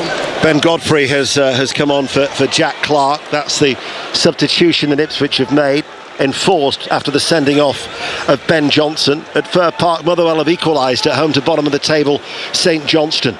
Trippier over on that right hand side for Newcastle, still 0-0, 4.5 minutes to go to half time. Ball played in towards Isak, and it was almost an own goal from a sliding O'Shea. Just wouldn't go in, but it does go behind for a corner kick. They're knocking on the door now, Newcastle. I don't know how that stayed out. I really don't. Again, it's the right-hand side. A lovely 1-2 down the right-hand side. Kieran Trippier, Jacob Murphy, ball across the box. Almost slips as he's trying to clear it. Darragh O'Shea goes between his goalkeeper's legs and just narrowly misses the far post for another corner. Trippier with a corner kick, goes deep towards the far post, and a back header away from O'Shea, and it's another corner kick, but from the right they have a corner now on this near side, the left. Millwall now currently go above Middlesbrough, but Coventry are hanging on to that 6th place berth on 66 points. Millwall level on 66. Coventry have a superior goal difference of +4. Middlesbrough, if they could beat Norwich today, they would also go to 66. The corner's taken short, played back towards Trippier, finds Barnes inside the penalty area, drills it low inside the 6-yard area. Guimaraes has a swing at that, and Ciso loses out. Can't get past Tonali. No foul, says the referee. Kieran McKenna waves his hand away in disgust at the referee's direction. Tonali now towards Byrne, right-hand side of the area. Tonali now with a cross. The header drops wide, but goalwards, headed off the line. What an effort that was from Luke Wolfenden. Goal line clearance with his head, behind for a corner kick. That's a brilliant header by Wolfenden. All hands to the pump now for Ipswich Town. They're absolutely certain that they should have had a free kick in the middle of the pitch, and Ciso trying to run the ball out the danger area, but it wasn't a turnover of possession again. Once again, it's the right-hand side. Tonali this time. Beautiful ball into the middle of the 6-yard box. Isak's original header to the far post. Bruno Guimaraes tries to turn it back goalwards over everybody's head, but there's Luke Wolfenden acrobatically clears it off the line. Motherwell have turned it around. They now lead St Johnstone 2-1 at Fir Park. Stockport 0, Lincoln City 2 is the latest score in League One, and Barrow leading Bromley by 1-0 in League Two. Newcastle wait to take the corner kick. Just over 2 minutes to go. The referee is delaying the corner kick, so there must be another VAR check for something, because the assistant referee is stood in front of Trippier. Again, another delay. Again, the paying punter doesn't have a clue what's going on as a result. A lot of pushing and shoving going on in that penalty area. The referee has to be watchful. Newcastle 0-0, have a corner kick that Trippier threatens to take short.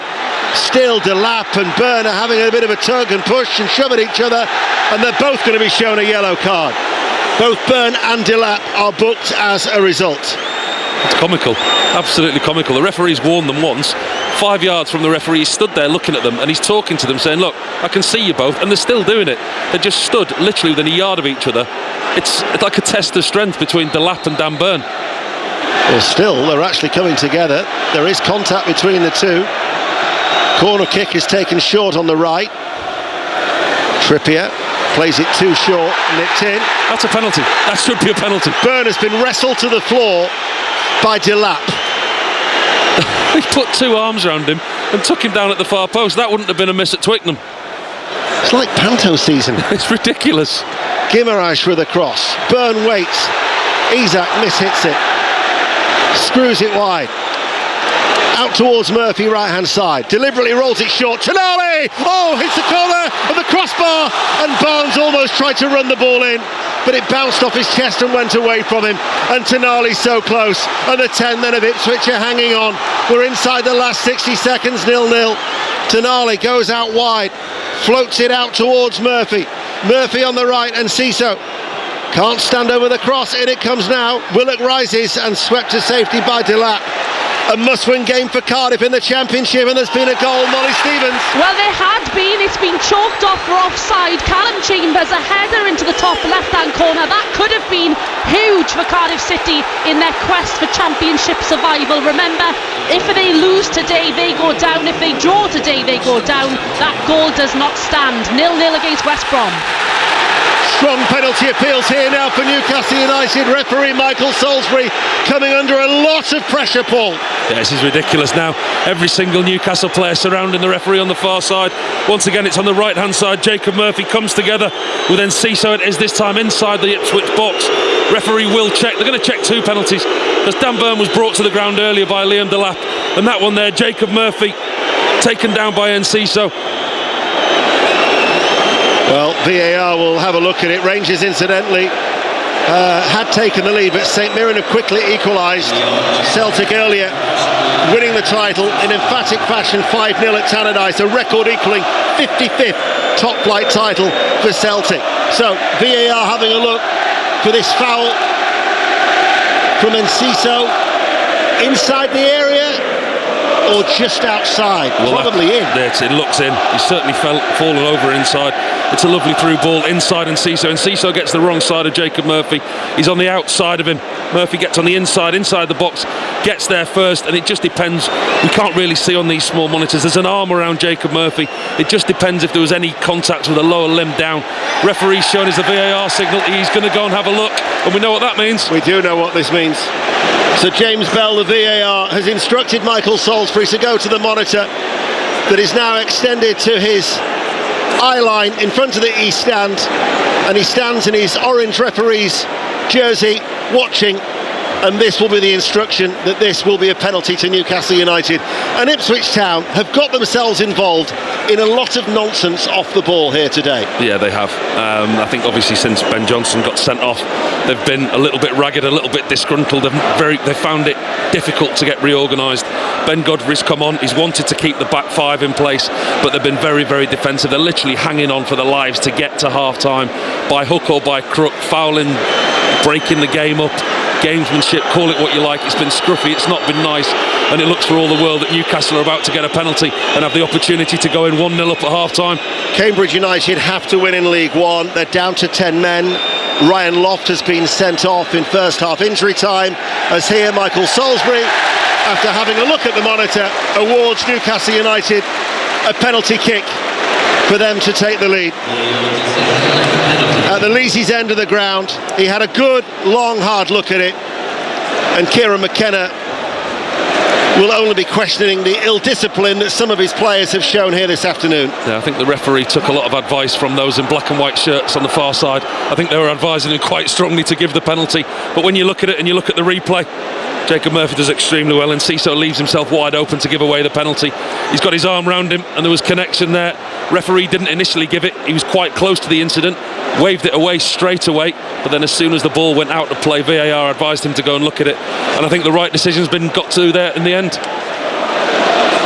Alexander Isak with 25 goals to his name for the season.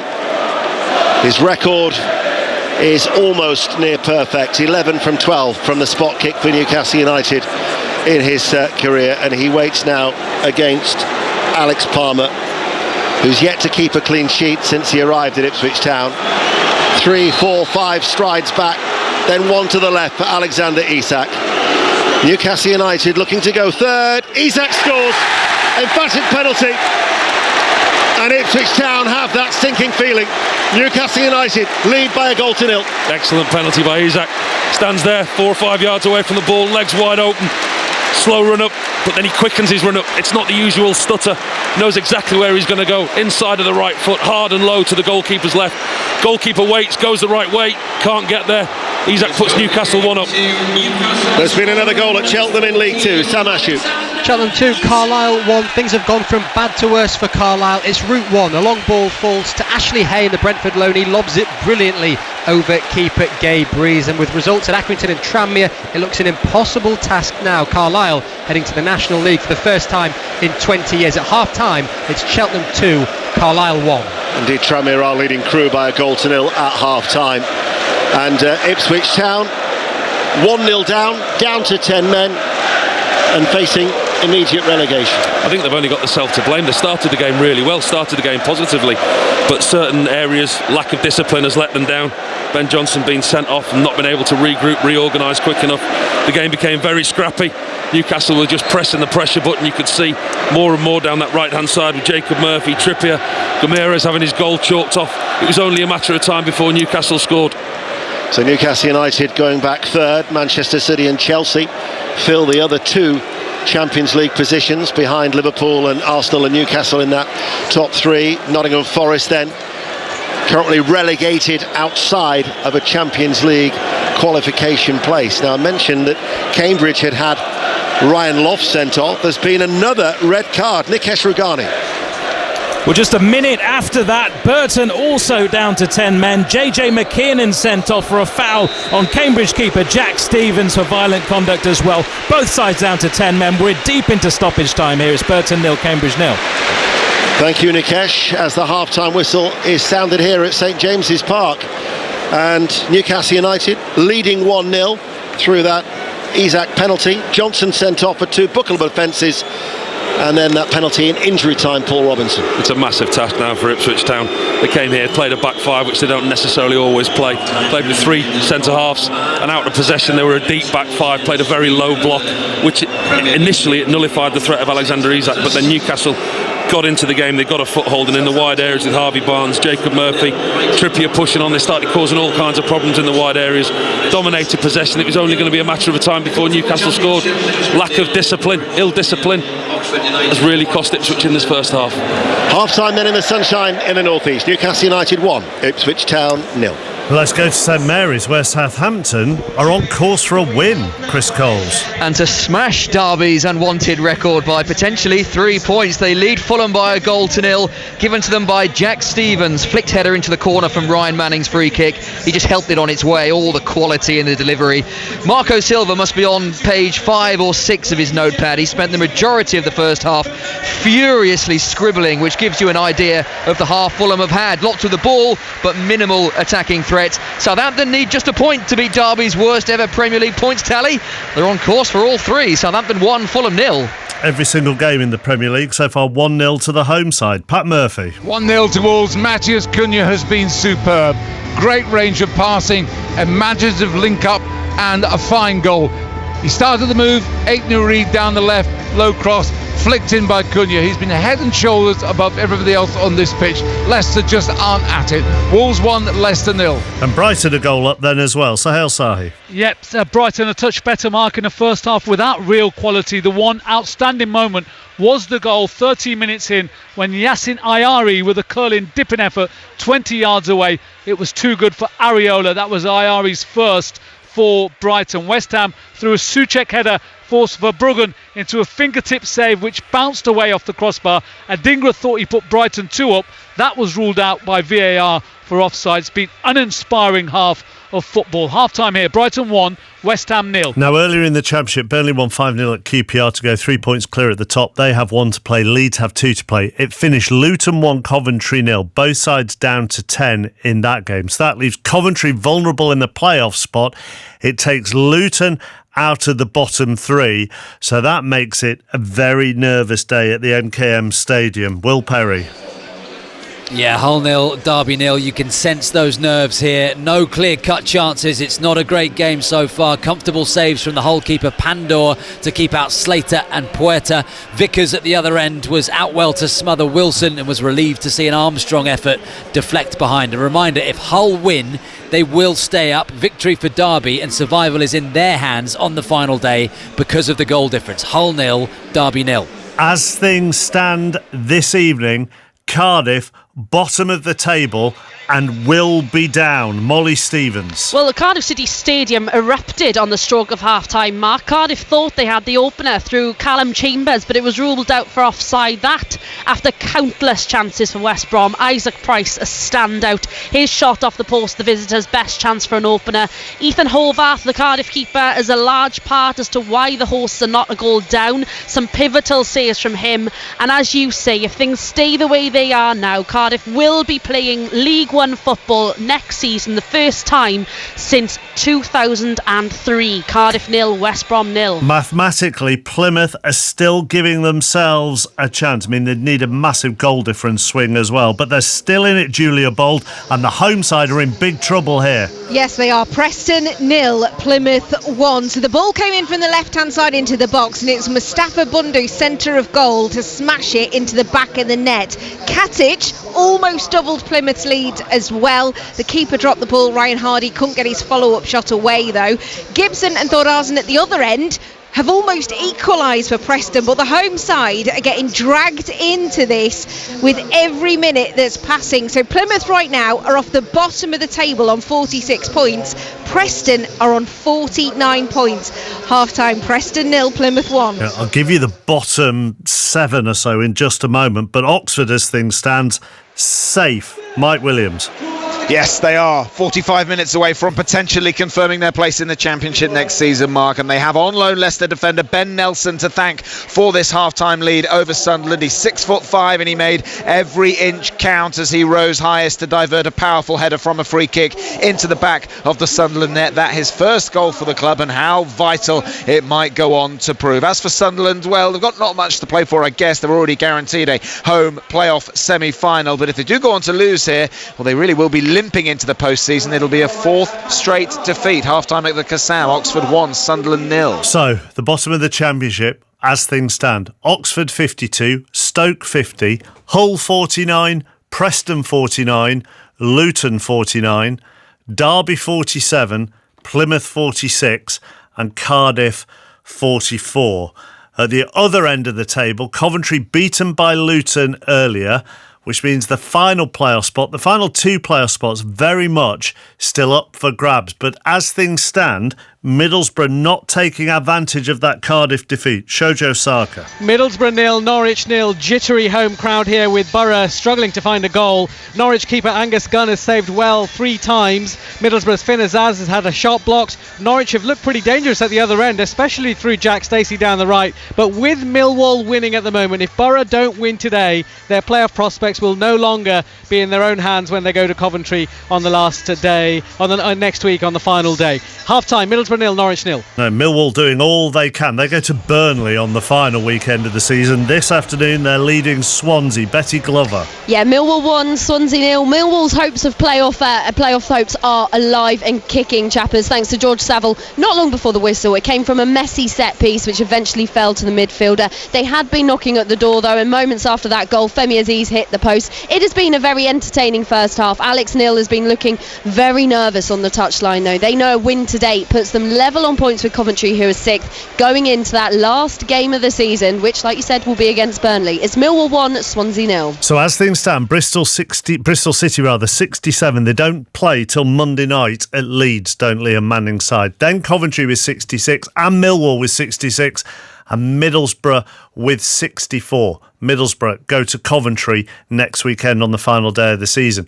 Earlier in League One, Bristol Rovers 0, Reading 2, Leyton Orient 1, Wickham 0. So as resolves the fight for the final playoff spot, Leyton Orient and Reading both have 75. Leyton Orient's goal difference is 8 better. The defeat for Bristol Rovers leaves them mired in relegation trouble. 2 of the other sides looking at going down. Burton and Cambridge are meeting this afternoon at the Pirelli. Nikesh Ragani. It's Burton 0, Cambridge 0 at the break. 2 sendings off in first half stoppage time saw both sides down to 10 men. First, Ryan Loft, who was on as a substitute, was shown red for Cambridge for violent conduct. Then a minute later, Burton's JJ McKiernan was given red for a foul. It's been a scrappy, intense, proper relegation fight, and as things stand, Cambridge are going down. Burton, with a game in hand, have a slight cushion at the break. It's Burton 0, Cambridge 0. Joe, there were a couple of championship games that I didn't give you the score for, so apologies. Blackburn 0, Watford 0 at half-time, and Sheffield Wednesday 1, Portsmouth 1. Elsewhere in League 1, Barnsley 0, Shrewsbury 1, Crawley 1, Northampton 0, gives them a lifeline, Crawley, that lead at the break. Exeter 1, Huddersfield 1, Peterborough 1, Bolton 1, Stockport 0, Lincoln 2, Wigan 1, Blackpool 0. The big game, Wrexham against Charlton, is at 5:30. As far as it stands at the bottom, Cambridge going down on 39, Bristol Rovers have 43, Crawley 43, and Burton have 44. But Burton have a game in hand on those below them. After today, they would still have 2 to play. Everybody else would have 1 to play. Earlier, AFC Wimbledon 0, Port Vale 2 in League 2.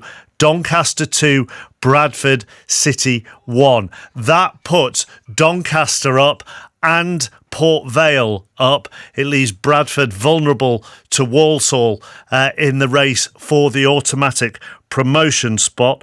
Walsall this afternoon at home to Accrington Stanley, and they trail at half-time to Walsall by a 1-0. So it would leave, going into the final game of the season, Bradford on 75 and Walsall on 74. Elsewhere in League 2, Harrogate were beaten at home by Notts County by 3-1. Barrow lead Bromley by 1-0. Cheltenham lead Carlisle 2-1, so Cheltenham are going down this afternoon. Chesterfield 1, Morecambe 0, Fleetwood 0, Newport 0, Gillingham 0, Swindon 0, MK Dons 0, Grimsby 0, Salford 3, Colchester 0. It's a big result in the race for the playoffs, that, or big half-time score in the race for the playoffs. Tranmere 1, Crewe 0, and as I say, Walsall 0, Accrington 1. What it means in the race for the playoffs is that Notts County have 72, AFC Wimbledon have 70, Salford 68, Grimsby 68, Chesterfield 67, and Colchester's playoff chances are done if they lose at Salford. They would have 66. Carlisle's relegation confirmed this afternoon if things stay as they are, because they will be 7 points adrift of Tranmere with 1 game left to play. In the National League, Woking 2, Eastleigh 2, Barnet 2, Aldershot 0, Boston 2, Gateshead 1, Dagenham and Redbridge 4, Altrincham 0. That helps Dagenham and Redbridge's relegation chances of them staying up. It ruins Altrincham's playoff chances. Ebbsfleet 0, Maidenhead 0, Halifax 0, Braintree 0, Forest Green Rovers 1, Oldham 0, Rochdale 3, Hartlepool 1, Tamworth 2, AFC Fylde 3, Yeovil 1, Sutton 0, and York 1, Solihull Moors 0. But the story there is that Barnet will be promoted to the Football League. We talked about the title race in National League North and National League South. Final day of the North and South seasons. At the moment, Kidderminster are losing at Southport in the North, and Brackley are beating Farsley 4-0 at the break, and Farsley are down to 10. They're bottom of the table. As things stand, Brackley going up as champions. Kidderminster would be in the playoffs. We mentioned that the title in the South was between 6 teams at the start of the day. That's kind of been snuffed out because the team with the best goal difference, who lead the division, Truro City, are 4-1 up at home to St Albans at half-time. So they will be going up to the National League automatically. In the Premiership, earlier, Celtic won the title. They beat Dundee United 5-0. Also in the top half, goalless between Aberdeen and Hibs. It's St Mirren 1, Rangers 1. In the bottom half, Hearts 0, Dundee 1, Kilmarnock 1, Ross County 0, and Motherwell 2, St Johnstone 1. In the Scottish League Championship, Ayr 1, Queen's Park 2, Dunfermline 0, Airdrieonians 0, Hamilton 0, Livingston 2. Livingston will go level on points with Falkirk at the top of the table with 1 game left to play, and it's Wraith 1, Moreton 1. In League 1, Alloa 0, Montrose 1, Cove Rangers 2, Kelty Hearts 0, Dumbarton 1, Annan 0, Inverness 2, Arbroath 0, Queen of the South 0, Stenhouse Muir 0. In League 2, Bonnyrigg Rose 0, Spartans 0, Edinburgh City 0, Forfar 0, Elgin 2, Stranraer 0, Peterhead lead East Fife by a goal to 0. They will be promoted today if that stays as is, and Stirling 0, Clyde 2. You're up to date with all the football. In the Gallagher Premiership at half-time, Bath 17, Newcastle 12, Leicester 12, Harlequins 7, and at the snooker, Jamie Broughton?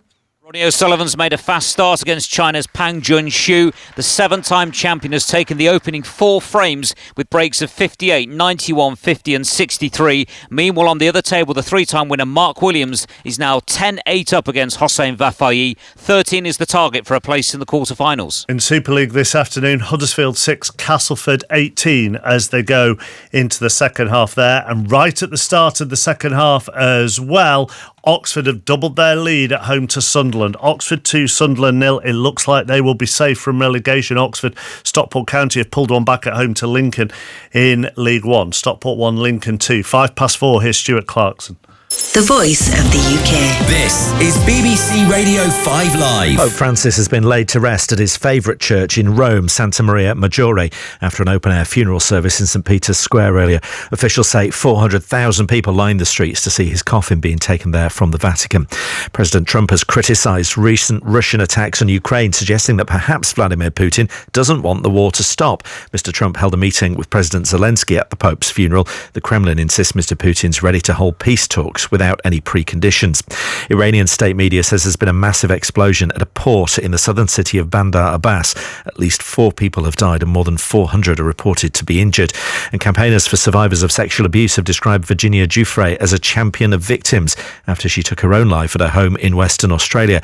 Ms Giuffre said she'd been trafficked to Prince Andrew when she was 17. He's always strongly denied the claim. This is 5 Live Sport with Mark Chapman. Listen on BBC Sounds. Early goal in the Premier League come up. Brighton, which way? Sahel Sahi.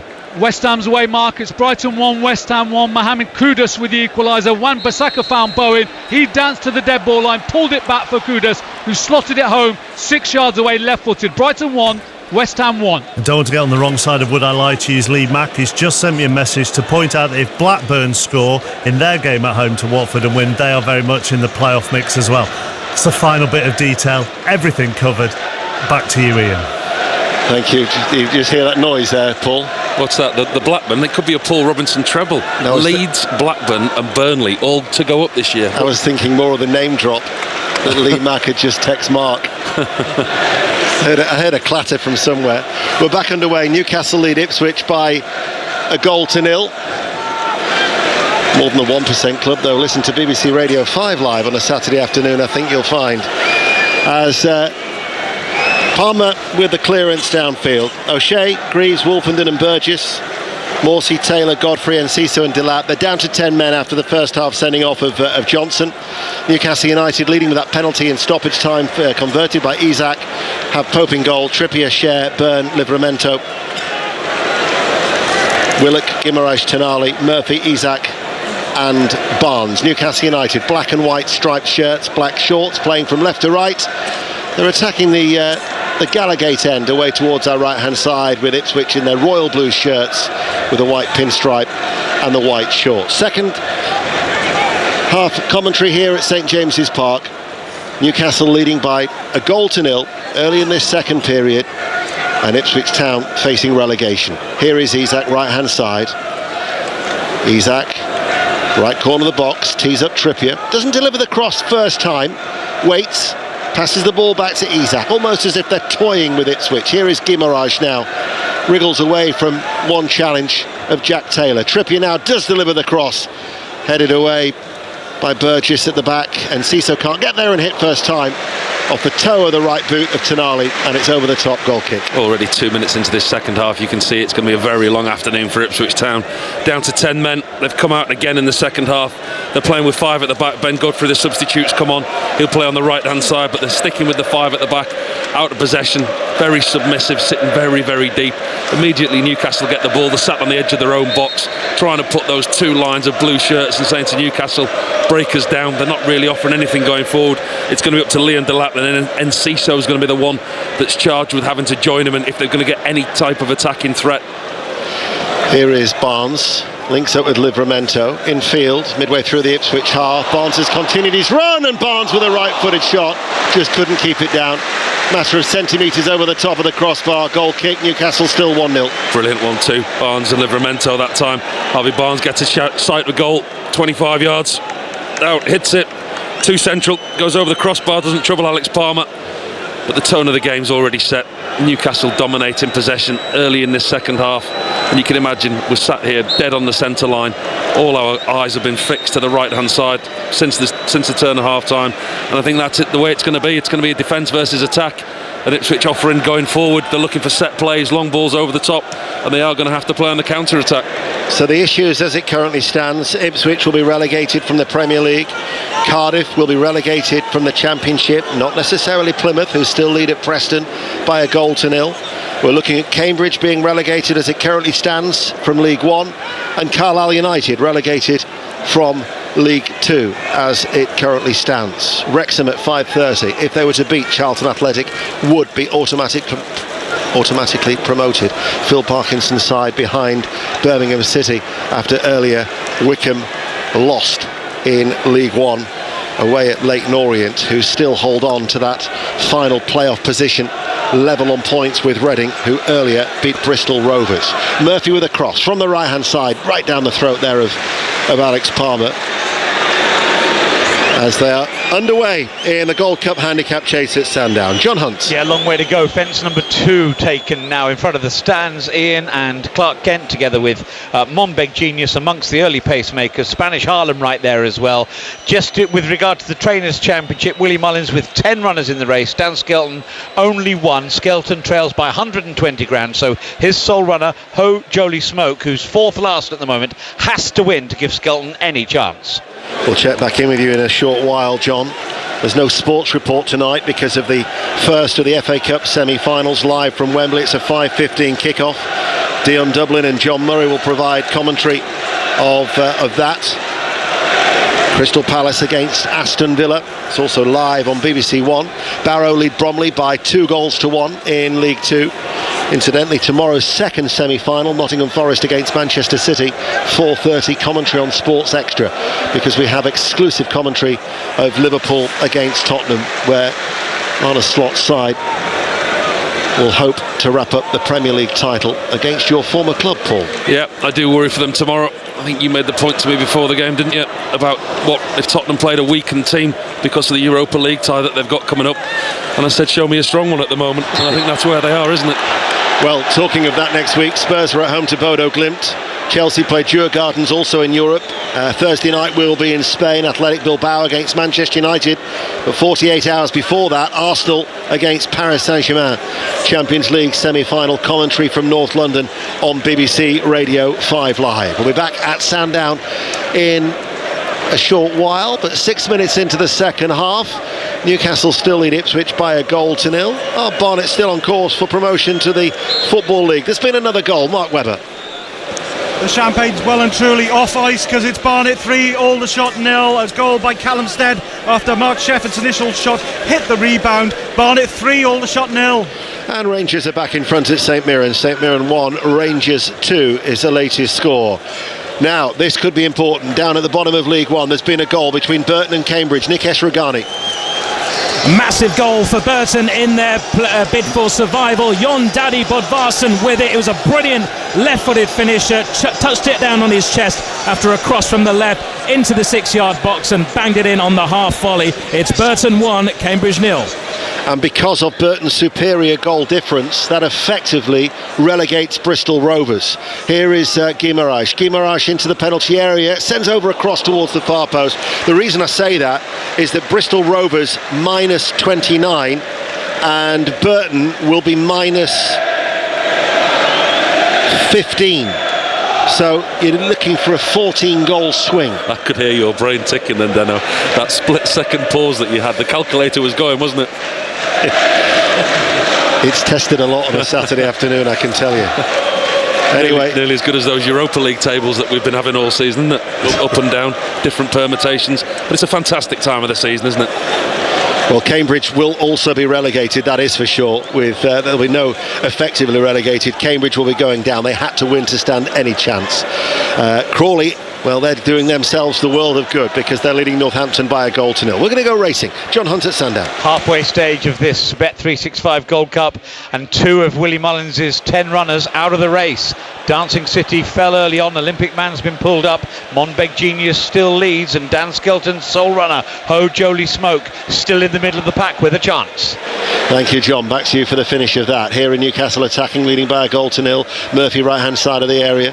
First cross blocked, struck the back of the dark-haired figure of Greaves. Falls to Murphy, tries to roll it into the path of Barnes, who gets the shot away. Might break towards Livramento, takes it on into the penalty area, delivers the cross deep. Cher brings it down very well with his right foot. Has some support from Trippier behind him. Right-hand side of the area at a walking pace. Walks into the penalty box. Finds Murphy. Murphy with a back heel, and Morsey shall get it away for Ipswich Town. But Byrne comes across and slides there before Dilap, and it'll be, well, the assistant referee, rather than actually making the call, is looking towards the referee. Do your job. It was a standoff between the two of them. The referee didn't have a clue which way the throw-in was. The assistant down here on the near side didn't have a clue which way the throw-in was. He was reluctant to put his flag up, but in the end the referee just took a guess and gave it to Ipswich.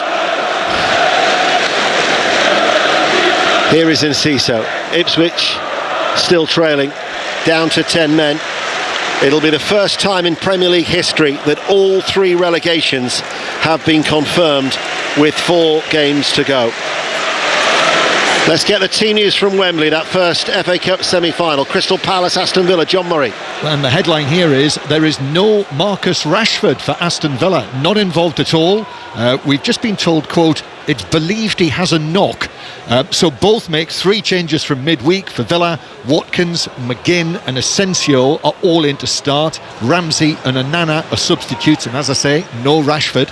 And Palace, as expected, Mateta, Sarr and Richards all back in the team. Nketiah, Devaney and Lerma are the 3 to make way, and they are all substitutes. Thank you, John. Dion Dublin alongside John. Commentary at 5:15 on BBC Radio 5 Live. Newcastle still lead by a goal to nil. Here is Barnes. Isak wants it early, gets it into his feet. Left-hand side of the penalty area. Isak took a deflection. It'll loop behind for a corner kick. Goal at Barnet, Mark Webber. 3 tube stops up from Wembley. Barnet have gone 4-0 up now. Callum Stead with his second on the rebound, making it Barnet 4, Aldershot 0.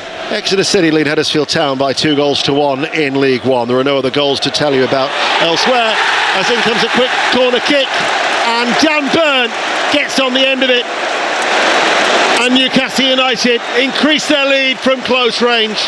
Dan Byrne's first Premier League goal of the season.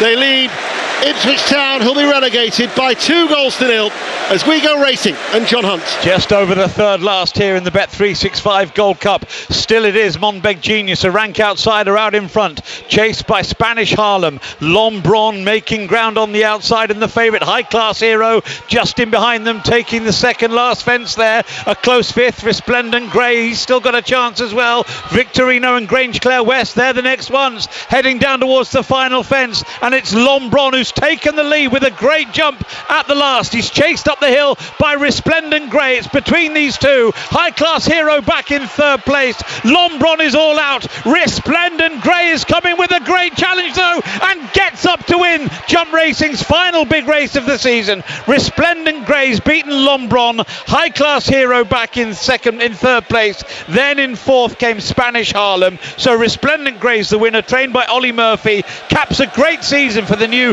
champion jockey Sean Bowen, but with a second, third and fourth, Willie Mullins is confirmed as the champion trainer. Thank you, John. 2 goals to Newcastle United, and another second goal of the afternoon at Molineux. Pat Murphy. Again to Wolverhampton Wanderers, scored by Larson, the big centre forward, and again Cunha. Lovely play by Cunha down the left wing, a bisecting pass, nightmare for defenders. Side foot from Larson. Wolves 2, Leicester 0. Paul, because of the racing, because of that goal at Molineux, I mean, Dan Burn, it was on a plate from him, wasn't it? Yeah, it's all too easy for Newcastle at the moment. It was a really well worked short corner down here on this near side. Newcastle are controlling the game, they're controlling the tempo, almost at walking pace at times. They're toying with Ipswich. Short corner was really well worked into Kieran Trippier, flighted it over Alex Palmer's head, the goalkeeper, went all the way across the crossbar, dropped under the crossbar, and there was almost a ruck underneath the crossbar. Dan Burn came from deep, biggest, stronger, got over the top of everybody, won the header, put Newcastle 2-0 up, and they've scored 4 in the last 2 games here at St James's Park, and you wouldn't put it past them doing it again today. No, you certainly wouldn't. Blackburn Rovers have equalised at home to Watford, 1-1 at Ewood Park. Here is Barnes coming forward, Murphy ahead of him, and then they leave it for Palmer to pick that ball up. And Gillingham at Priestfield are leading Swindon Town by a 0-0 in League 2. I mean, that's the thing is now, this is an Ipswich Town side that have conceded at least 4 goals in a game on 9 occasions this season. Down to 10 men, they've got to be careful they don't fold completely. Yeah, they could well do. I mean, there's a long way in this game left, and since the half-time, Newcastle have been extremely dominant with possession. They've controlled the game. I mean, Ipswich, yes, they're down to 10 men. They're struggling. They've got a back 5 sat there we spoke about all game. Liam Delap's working extremely hard, but he's not getting any kind of joy whatsoever. Struggling really to string 1 or 2 passes together. Newcastle in the ascendancy, and it really is going to be a case of how many do they want to score. I don't think it'll be long before we see Eddie Howe shuffle his pack. He's got a few big games coming up, like you say, at Brighton, Chelsea, against Arsenal. He's got an opportunity now, maybe with another goal, he can make those changes earlier on in the game than he wanted to. That Blackburn equaliser, they've got to win to stand any chance of gate crashing the playoffs, because Coventry play Middlesbrough on the last day of the season, so that draw would not be good enough for them as it currently stands. Down at the bottom of the Championship, what a game this is. Hull Derby, Will Perry.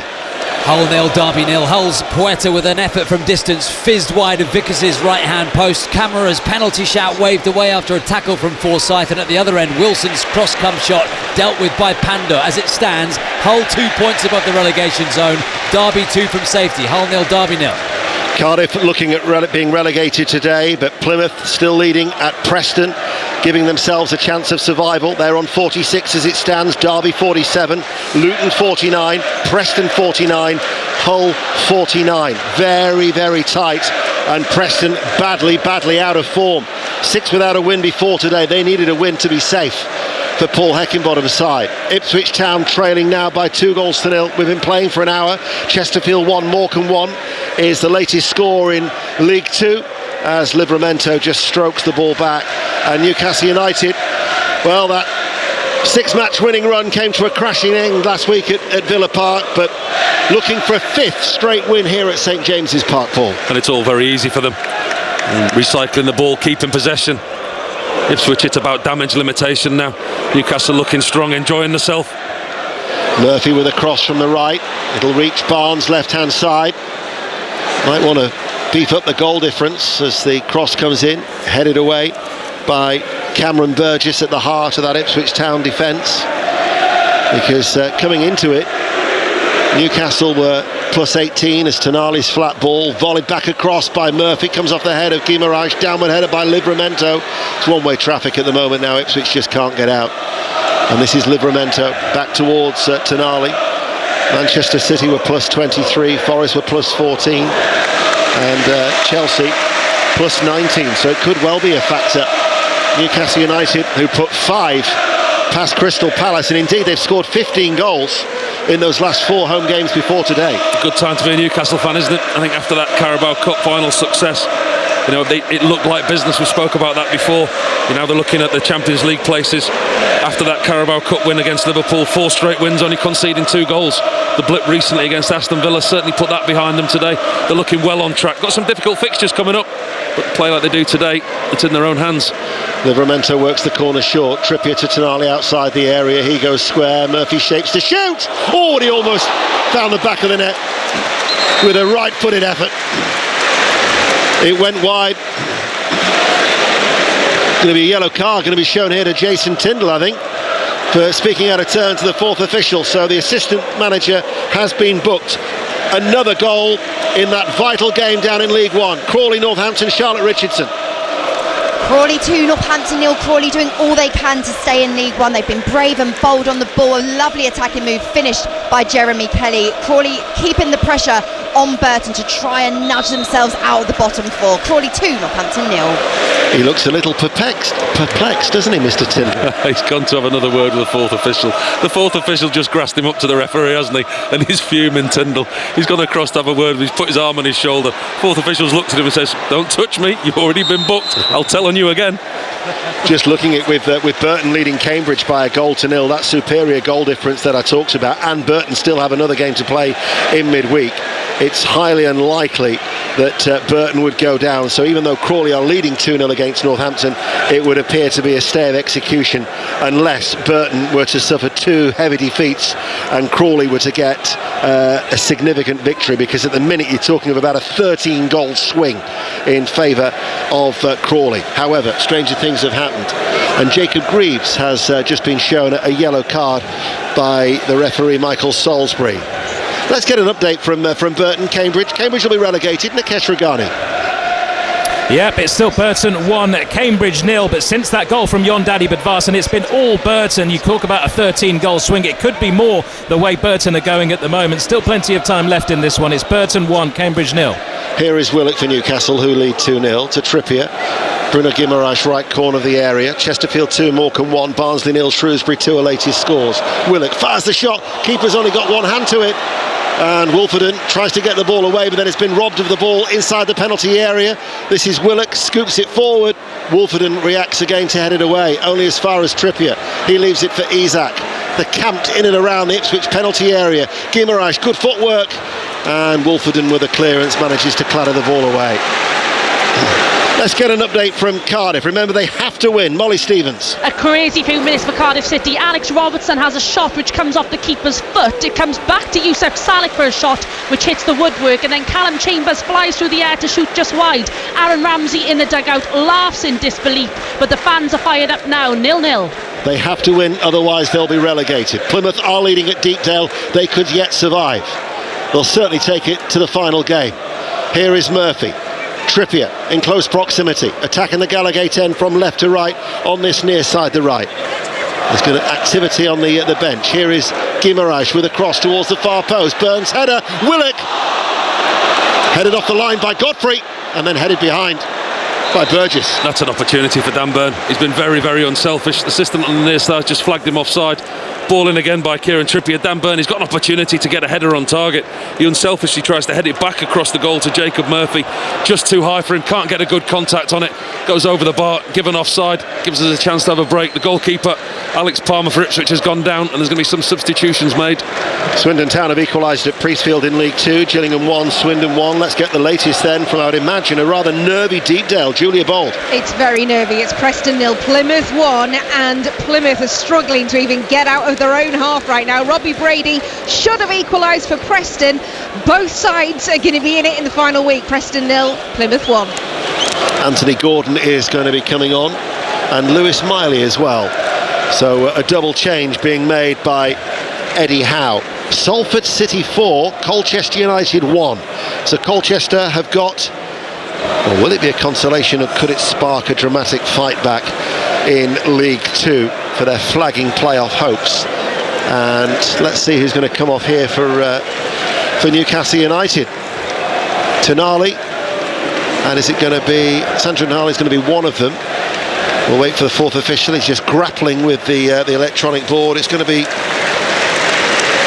Harvey Barnes. So Gordon will replace Harvey Barnes, and then we'll wait to see who Lewis Miley comes on for as well. In fact, it's going to be Joe Willock.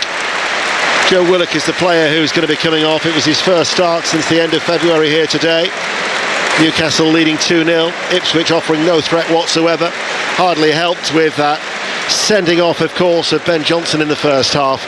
In League 2, Carlisle United are being relegated. Sam Ashew.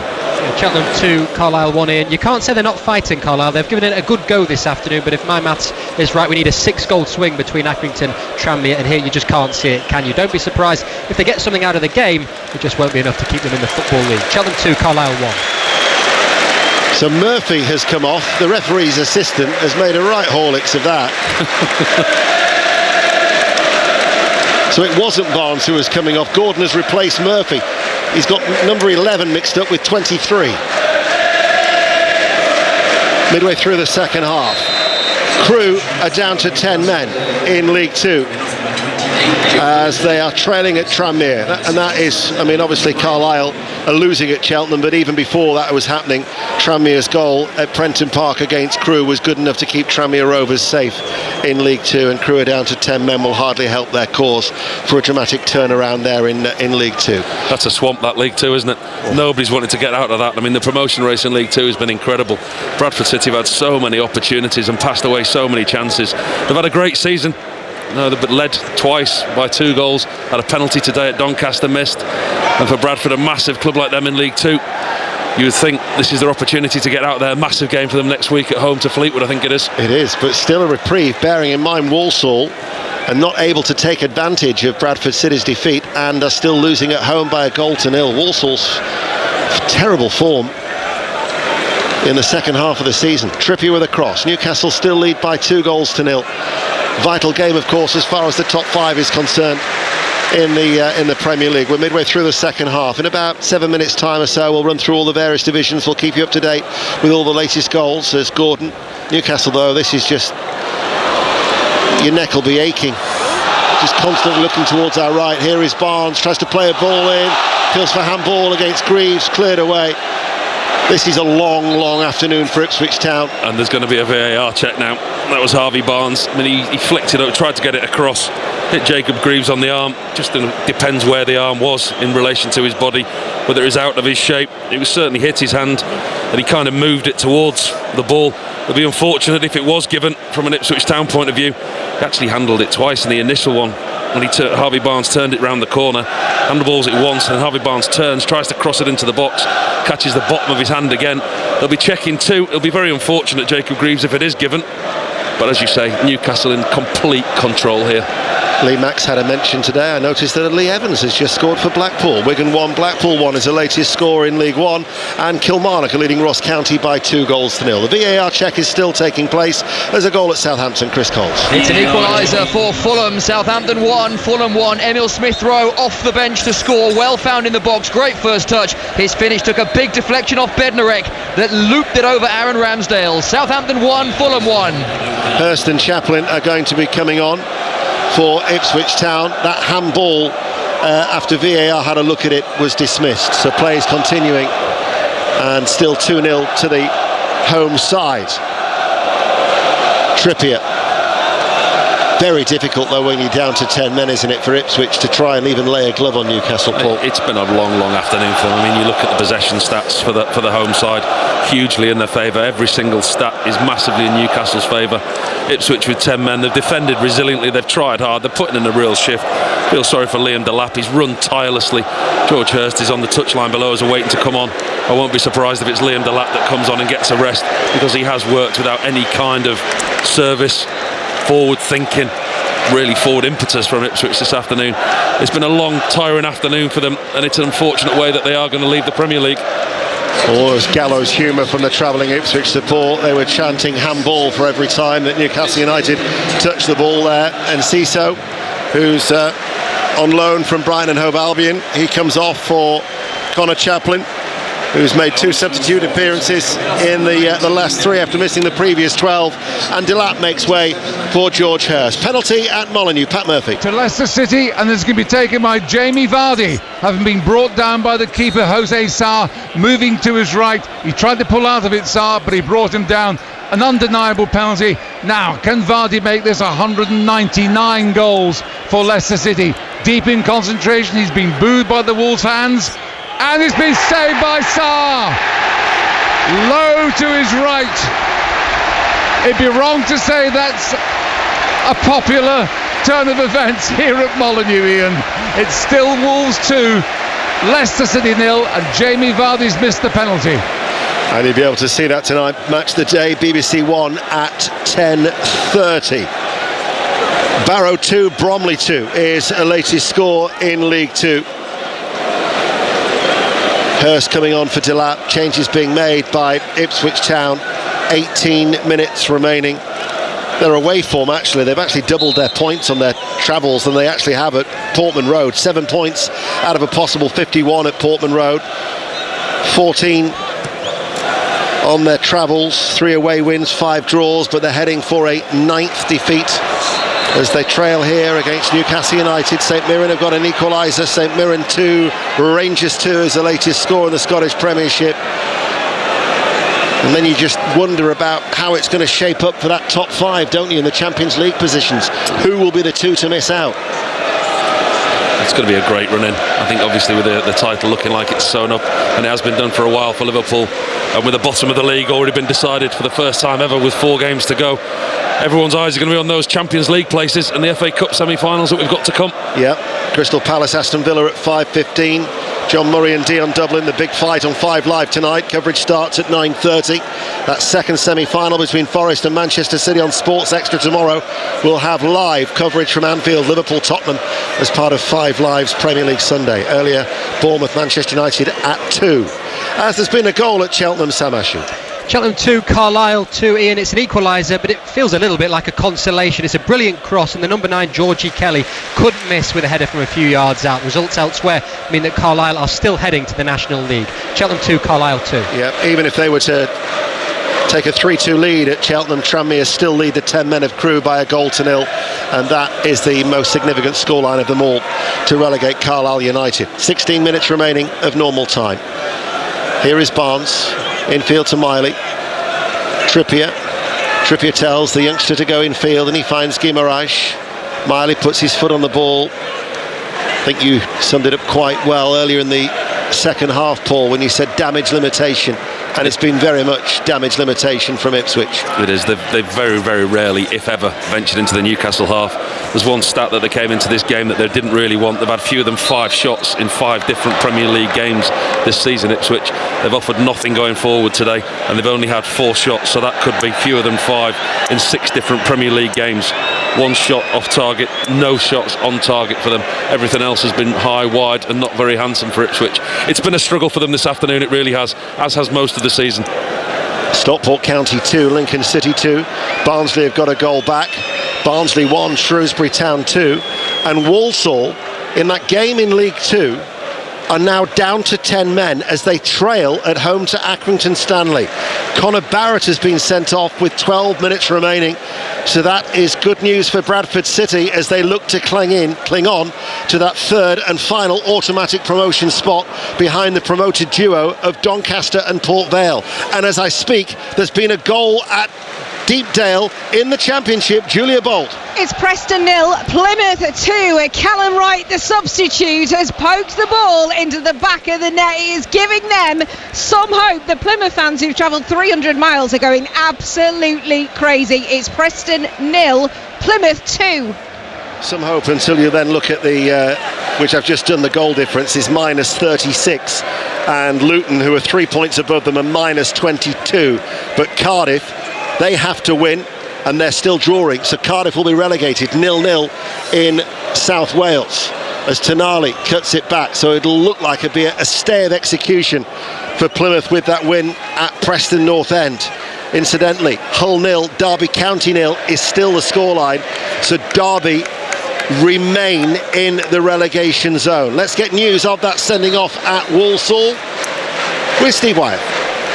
Yes, it looks increasingly like advantage Bradford City in the race for 3rd in League 2. Connor Barrett dismissed for a straight red card for his challenge on Liam Coyle. Accrington Stanley soaking up the pressure, creating goal-scoring chances themselves and staying in the Football League in style as it stands. Walsall 0, Stanley 1.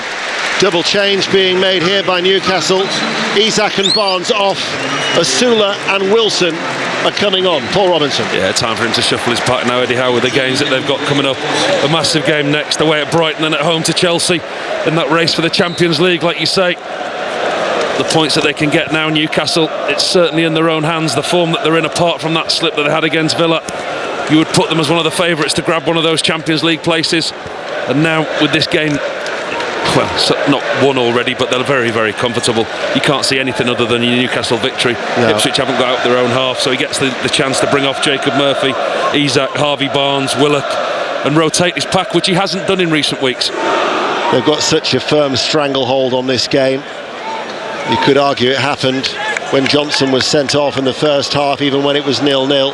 But Newcastle since have scored 2 goals. It's a 2-0 hammering, isn't it? It really is a 2-0 hammering. Possession-wise, you look at all the stats, Newcastle have been so dominant. Well, earlier today at Tannadice, Celtic wrapped up the title, beating Dundee United 5-0. A record equalling 55th top flight title as Wilson sends over the cross, slip by Miley, prodded forward by Tonali. Trippier keeps it alive for Newcastle on the right hand side. Asula now takes over, right corner of the area, passes the ball to Guimaraes, looks for the return ball, it was blocked. These are the latest scores: Aberdeen 0, Hibs 0, Hearts 0, Dundee 1, Kilmarnock 2, Ross County 0, Motherwell 3, bottom of the table St Johnstone 2, St Mirren 2, Rangers 2. Give you the latest scores in League 2, League 1 and the Championship in a moment. But Newcastle almost 80% possession. Surprised it's not even higher. 80% possession, 19 shots, only 3 of them on target. That's the surprising thing. Only 3 of the 19 on target. It really is. It's all one-way traffic, and it just depends how many Newcastle want to score and if they're going to go through the gears and really put Ipswich to the sword. Here is Tonali along the ground. Trippier hits it first time, blocked by Greaves. A tumbling Greaves behind for a corner kick. Incidentally, after the commentary coming up from Wembley, that FA Cup semi-final, you'll have 606 Chris Sutton tonight, being joined by Natalie Pike, 08085 909 693, and a goal at Brighton. Sahel Sahi. West Ham have the lead. Brighton 1, West Ham 2. A whipped-in cross from Jared Bowen and a flying header from Thomas Soucek. Something you see from the 80s. It was wonderful. Brighton 1, West Ham 2. Southampton 1, Fulham 1, Wolves 2, Leicester City 0. Jamie Vardy missing a penalty. The referee is making sure that there's going to be no nonsense. A little bit of pushing and shoving inside that penalty area. He's shown his authority with a blow of the whistle, a wave of the hand, as we wait for the corner kick to be taken for Trippier on this near side, the right footed, goes deep, and a header by William Asula, and the substitute with his first Premier League goal for Newcastle United, dropped past the outstretched arms of goalkeeper Alex Palmer. Newcastle consolidates a Champions League place in the top 5, where they eye Europe and Europe's elite competition. Ipswich are facing relegation to the Championship. 3-0. Ipswich players surrounding the referee. They're looking for an infringement in the box as that corner kick came in. Such a simple worked corner. Nothing set play coach about that one. Kieran Trippier, straight outswinger to the edge of the 6-yard box. Asula times his run perfectly, gets a free header. And I think it's probably the reason that he got a free header is what's upset the Ipswich Town players. One Ipswich Town defender, Luke Wolfenden, sprawled out in the 18-yard box. Doesn't look to me like Asula's committed at any type of foul. We're just getting to see the replay again. It's a great leap by Asula. 10 yards out. He has to do a lot of work with that. Cracks his neck backwards. There's not a lot of pace on that ball behind him. It's a really strong header by Asula. Loops up and over Palmer, almost into the top corner. Excellent header. Well, VAR will have a look. The goal stands. Newcastle United boost their goal difference. They lead Ipswich by 3-0. And in fact, it's his first ever goal in the Premier League, because I noticed that his 3 goals that he scored for Sheffield United were all in the FA Cup. So not only just his first Premier League goal for Newcastle, but his first of his career. Was that almost his first touch as well, I think, since coming on? I don't remember his involvement being so much. It was certainly in his first 5 touches. Wonderful header. Excellent delivery by Kieran Trippier. He does well to get himself free in the box, Asula. And when it comes to him, he's still got a lot to do. He's got to put some power and direction on it. Gets a good header, loops up and over Alex Palmer. And it's no more than Newcastle deserve. If they walked away 4 or 5 today, you wouldn't be surprised. Well, these were the results earlier in League 2. Wimbledon 0, Port Vale 2. Port Vale promoted. Doncaster stay top. They beat the 10 men of Bradford City by 2-1. They are also promoted. And Notts County look like they're going to cement a playoff position. They beat Harrogate Town by 3-1. but with Grimsby Town unable to catch them. Grimsby still drawing at MK Dons 0-0. These are the latest scores. Barrow 2, Bromley 2. Cheltenham 2, Carlisle United 2. Carlisle United will be relegated. Chesterfield 4, Morecambe 1. Fleetwood 2, Newport County 0. Gillingham 1, Swindon 1. MK Dons and Grimsby's goalless, as I've said. Salford 4, Colchester United 1. Salford move into a playoff position as a result. Tranmere 1, Crewe 0. Tranmere safe. Walsall down to 10 men 0. Accrington Stanley 1. Walsall unable to take advantage of Bradford's slip. Bradford will stay in an automatic promotion spot as it currently stands, going into the final game at home to Fleetwood next weekend. Tonali's sharp turn might run through towards Wilson, runs out of play for a goal kick. In League One, the two results: Bristol Rovers 0, Reading 2, Leyton Orient 1, Wycombe 0. So it's a case of as you were for the playoff positions. Leyton Orient 6th, Reading 7th. Wycombe, though, their failure to beat Leyton Orient means that Wrexham can get promotion if they beat Charlton in the 5:30 game. These are the latest scores: Barnsley 0, Shrewsbury 1, Burton 0, Cambridge United 0. Cambridge will be relegated. Crawley 1, Northampton Town 0. They need a massive goal swing in their favour. Exeter 1, Huddersfield 1, Peterborough 1, Bolton 1, Stockport 0, Lincoln 2, Wigan 1, Blackpool 1. As Ben Botman comes back after a long time out injured to replace Cher, and we are going to Hull City and Will Perry. This is a massive goal at the bottom of the Championship. Hull 0, Derby 1, and it's Nat Phillips on loan from Liverpool, the man who's headed past Ivor Panda. A brilliant free kick, out swinging from Forsyth, and there was Phillips with the header. What a goal for Derby. It will be in their hands if it stays like this on the final day because of the goal difference. Hull 0, Derby 1. Well, that is a massive, massive goal. So Hull all of a sudden now drop in to the relegation zone as a result. Cardiff are being relegated in the Championship. Plymouth have got a stay of execution, but their goal difference is going to damage them in the end, I think. Minus 35. But Hull losing at home now drop into the relegation zone, separated by a point between them and Luton Town. I'll give you the latest scores in the Championship as Asula comes forward now, fires over the cross from the right. Cleared, only as far as Tonali. It's going to come back in again. It's backs to the wall, this, for Ipswich. No, unfortunately for Ipswich this afternoon, losing that player in the first half with Ben Johnson getting sent off. They're going out with a whimper. They've had a go. Ipswich this season in the Premier League. They've put up the best fight of the three that are going down, but this afternoon for them it's all going to end a little bit sour on a quiet note. They're going with a whimper, unfortunately. Chesterfield 4, Morecambe 1, Barrow 3, Bromley 2. Another goal at Crawley. Charlotte Richardson. Crawley 3, Northampton 0. Substitute Kamari Doyle wraps up 3 big points. Crawley had to win today to have any chance of staying in the division. They've done all that's in their power. They need Burton now to drop some points. Crawley 3, Northampton 0. They do. Burton still drawing 0-0 with Cambridge, but Burton do also have a game in midweek as well to their advantage. Newcastle looking for a 4th goal. Another goal in the Premier League. It's at Brighton. Sahel Sahi. And it's an equaliser in the 89th minute. Brighton 2, West Ham 2. Well worked by Istupinian. Across from the left-hand side, headed back where it came from, and Mitoma was there, 6 yards away. Brighton 2, West Ham 2. Goal at Molineux now, Pat Murphy. Third for Wolves from the substitute Rodrigo Gomez. Superb breakaway goal, orchestrated again by Cunha. Delayed his path until it was in the stride of Gomez, right foot. Classic counter-attacking goal. Wolves 3, Leicester 0. Luongo is coming on. He's going to replace Jack Taylor in the midfield for Ipswich. The results earlier: Luton 1, Coventry City 0, Queen's Park Rangers 0, Burnley 5. Burnley 3 points clear of Leeds, who obviously have to play again.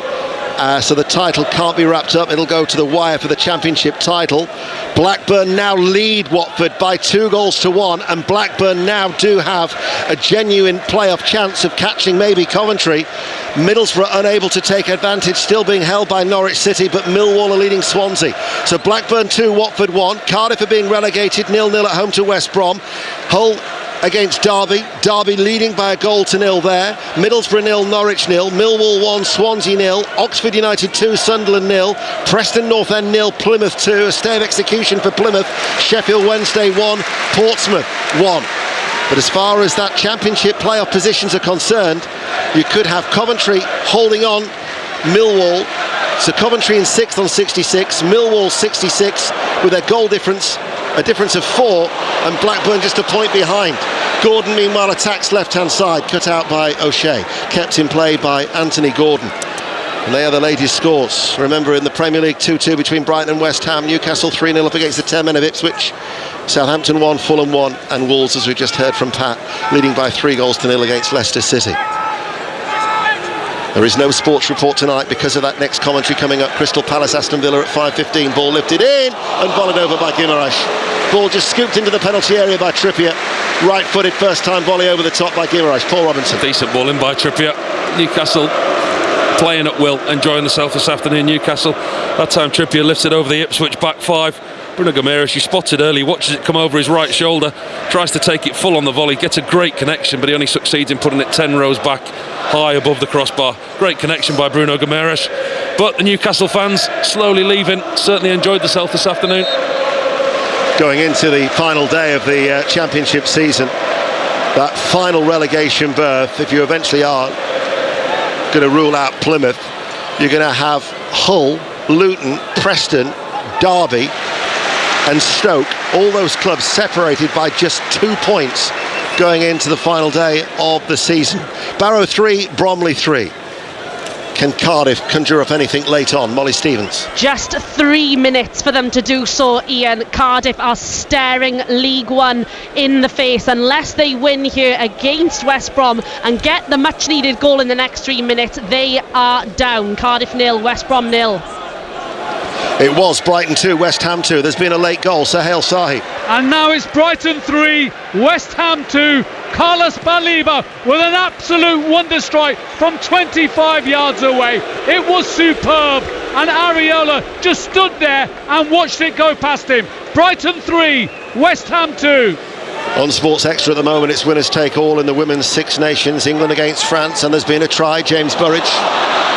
And the perfect start for England. Zoe Harrison with a delicious grubber kick through, and Abby Dow popping up on the right wing to touchdown in the corner. England 5, France 0. Late goal at Brighton, another late goal on the South Coast, this time at Southampton. Chris Coles. And it's come for Fulham, who have scored in the 93rd minute to surely win the game. Ryan Sessegnon has it, a stooping header from 7 yards out, beats Ramsdale's dive, and Southampton are not beating Derby's points record today. Southampton 1, Fulham 2. There's been a late goal at Burton Albion, Nikesh Ragani. And maybe just a lifeline for Cambridge, who have equalised. Elias Kachunga tapping in at the far post after a bit of ping pong in the area, it has to be said. There's 6 minutes left in this one, and it's currently Burton 1, Cambridge 1. This is Dan Burn for Newcastle United on defensive duties, and manages to get the ball away. We're going to find out how much added on time there will be, Paul. Yeah, I'll look at that one for you. You've been a bit busy, haven't you? You've not missed much while you've been away. Anyway, it's a very routine operation, this, for Newcastle. They've been excellent in the second half, been extremely comfortable, dominated the whole game.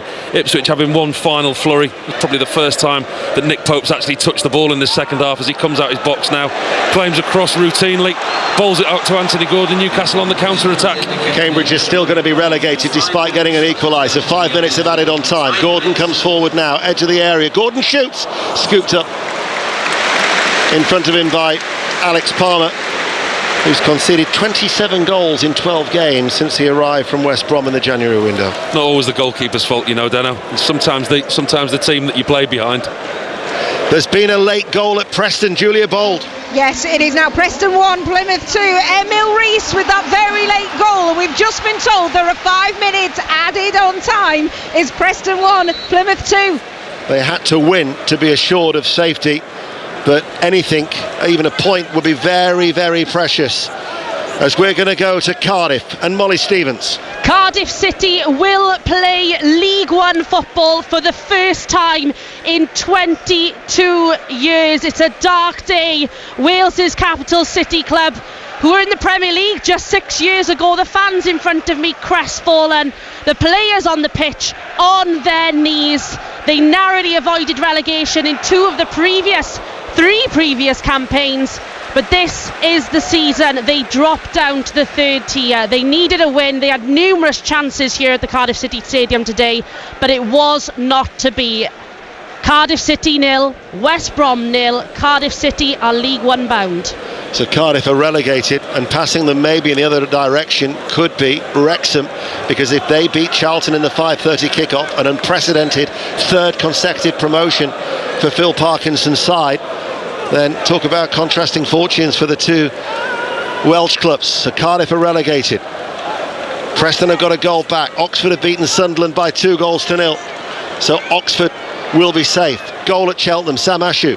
Yeah, Cheltenham have got the winner, Ian. It's 3-2 to them against Carlisle. It's a goal that seals Carlisle's fate into the National League. The ball falls to George Miller, and he lashed home for his 11th of the season. Carlisle heading to the National League. It's 3-2 to Cheltenham.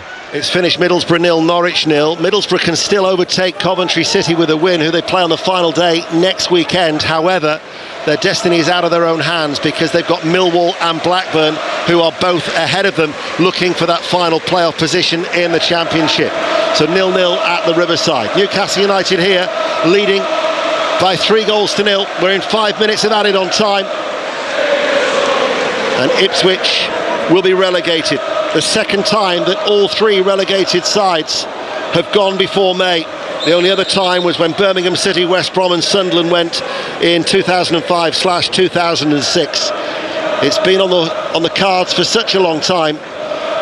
And despite, after the recent good work of Kieran McKenna, those successive promotions, of course, that they were able to gain from League One, like snakes and ladders, they're going back down this time.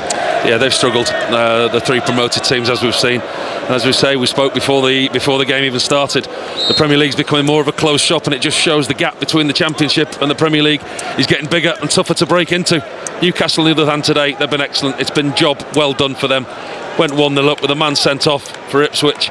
They've been very, very comfortable. It's 3 points that you would have expected Newcastle to get today, but it's 3 massive points towards their push for the Champions League. But they've got some big weeks ahead of them before the end of the season. You think as well, with Leicester and Southampton again losing today, the three of them have mustered only 4 home wins all season. They really need to have done better with their home form in particular.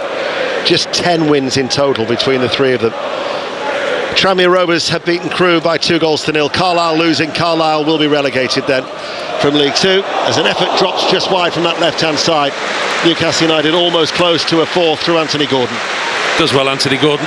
Speculative effort, but why not at this stage of the game? Very, very comfortable for Newcastle. 3-0 up. Anthony Gordon cuts in off that left-hand touchline on his right foot. It looks like it's going towards the top left-hand corner of Alex Palmer's goal. Just drifts wide.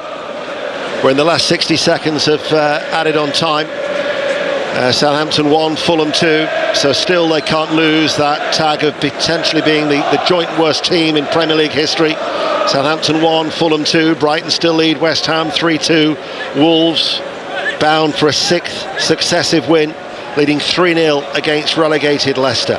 Crystal Palace, Aston Villa, commentary to come in that semi-final of the FA Cup at Wembley at 5:15, so don't go anywhere. We'll be whipping around the grounds to get all the full-time scores.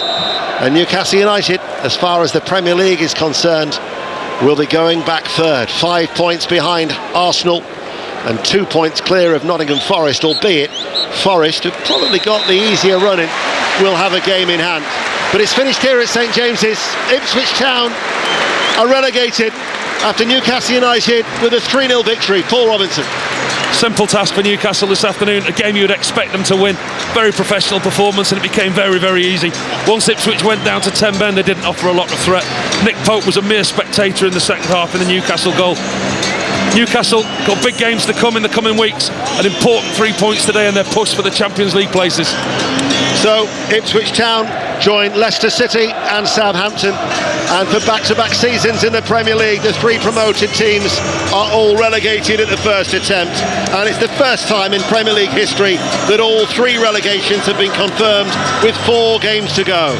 Newcastle are moving on up. They're back to third in the Premier League. It's finished. Newcastle United 3, Ipswich Town 0. Into the Championship, where Oxford are safe. Mike Williams. Yeah, there will be no immediate return to League One for Gary Rowett's side. They've beaten Sunderland by 2-0. A goal in each half from their 2 central defenders has ensured their Championship survival. The first, 6'5", Ben Nelson on loan from Leicester, made his height advantage count by powering in a header. The second saw Michel Hellick bundle in the ball after Patterson in the Sunderland goal could only parry a free kick. So Oxford are safe. As for the playoff-bound Sunderland, it's now 4 defeats in a row. Oxford are safe. Preston aren't. They are going to be looking nervously over their shoulders next Saturday lunchtime for the final round of matches. Julia Bold. It's finished. Preston 1 at Plymouth 2. Goals from Mustafa Bunder in the first half and sub Callum Wright in the second have given the visitors a slight chance of survival. Preston dominated but only found the back of the net in the 90th minute. Emil Rees with the consolation. So now they're just 2 points off the relegation zone. They will go to Bristol City next week, who are in the playoffs. Plymouth, who are 2 points from safety now, but with that really poor goal difference, will face promoted Leeds. It has finished. Preston 1, Plymouth 2. If your team is involved in the relegation battle in League One, listen very closely. Goal at Burton. Which way, Nikesh? A late goal and a massive one for the home side. It's Burton 2, Cambridge United 1. Cambridge United equalising late into this second half, pushing for the winner, and then on the counter-attack, Dylan Williams with a 93rd minute strike, which would, if it stays this way, see Burton all but safe in this division and send Cambridge United down today. It's Burton 2, Cambridge 1. Yeah, all but safe, because they still have 2 games to play, to Burton. They're 3 points clear of both Crawley and Bristol Rovers, who would have just 1 to play, and Burton's goal difference 12 better than Crawley, 14 better than Bristol Rovers. Back to the Championship, nightmare afternoon for Hull. Will Perry. Hull 0, Derby 1. Survival goes to the final day for both these sides, but it's in Derby's hands now and not Hull's. Nat Phillips on loan from Liverpool, heading in a free kick with 6 minutes to play. Hull slip into the relegation zone. They go to Portsmouth, knowing that even a win might not be enough. If Derby beats Stoke at home, they will stay up because of the goal difference. Hull 0, Derby 1. We'll give you the tables very shortly. Let's go back to the Premier League. Chelsea beat Everton earlier. Newcastle 3, Ipswich 0 at Brighton. Sahel Sahi.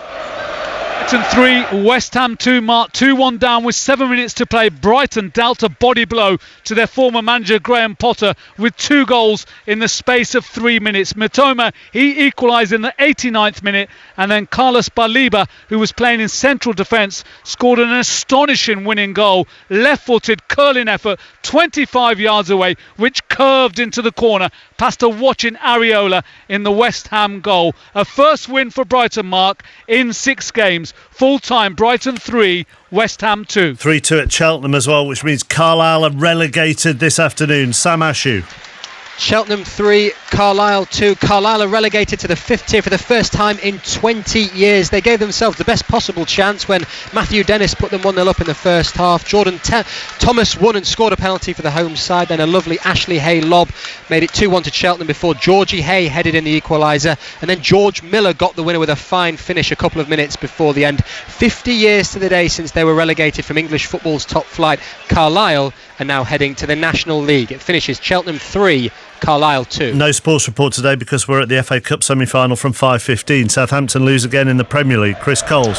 And they lost it very late. Fulham's winner coming from Ryan Sessegnon in the 92nd minute, condemning Southampton to another defeat in a game they looked like getting the point they needed to beat Derby's unwanted record. Jack Stevens had given Southampton a half-time lead. Fulham were abject, but improved vastly after the break. Emil Smith-Rowe off the bench to draw them level. Shot deflected over Ramsdale, followed by Sessegnon's stooping header in stoppage time.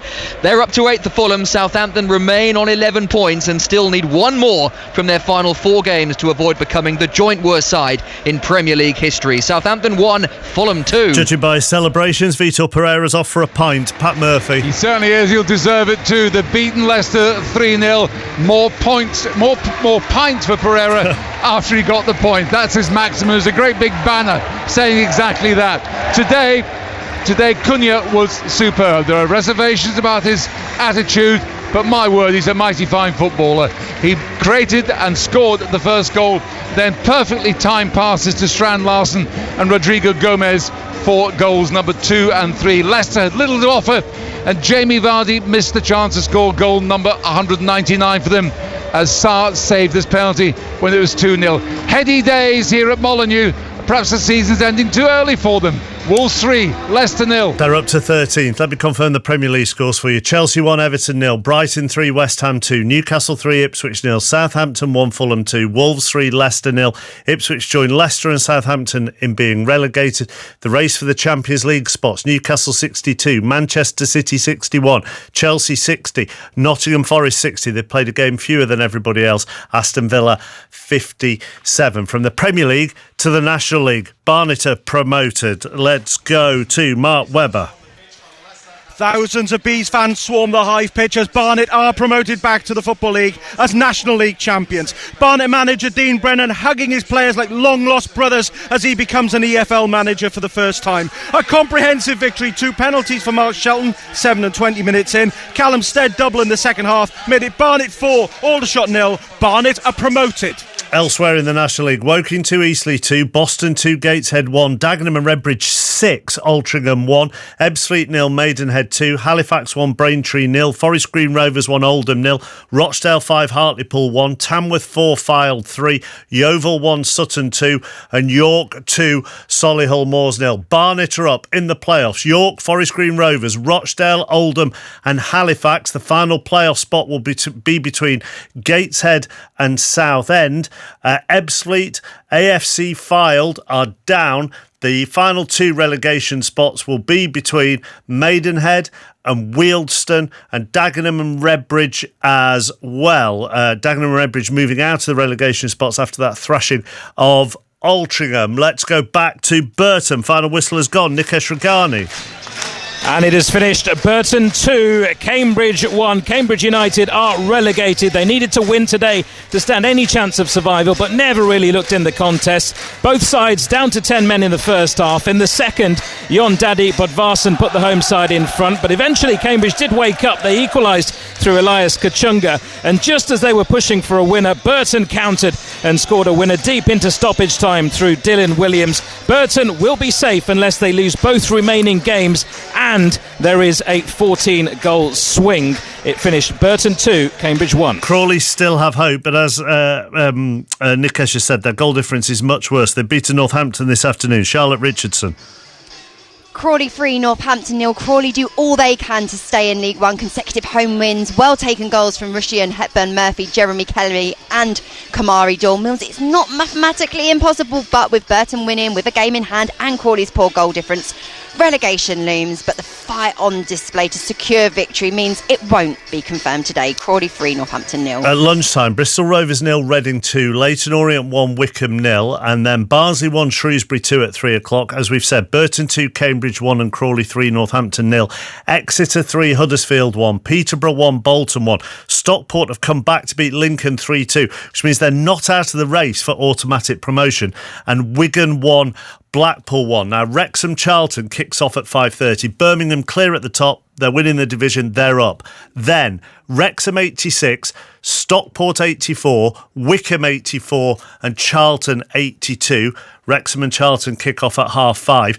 Then on the final day of the season, Stockport and Wickham play each other at Adams Park, which is why Stockport are still in that race for the final automatic promotion spot. The final playoff spot will be between Leyton Orient and Reading. Both have 75. Leyton Orient's goal difference is better by 8. On the final day, Leyton Orient are at Huddersfield. Reading are at home to Barnsley. Shrewsbury and Cambridge are relegated. Bristol Rovers and Crawley both have 43.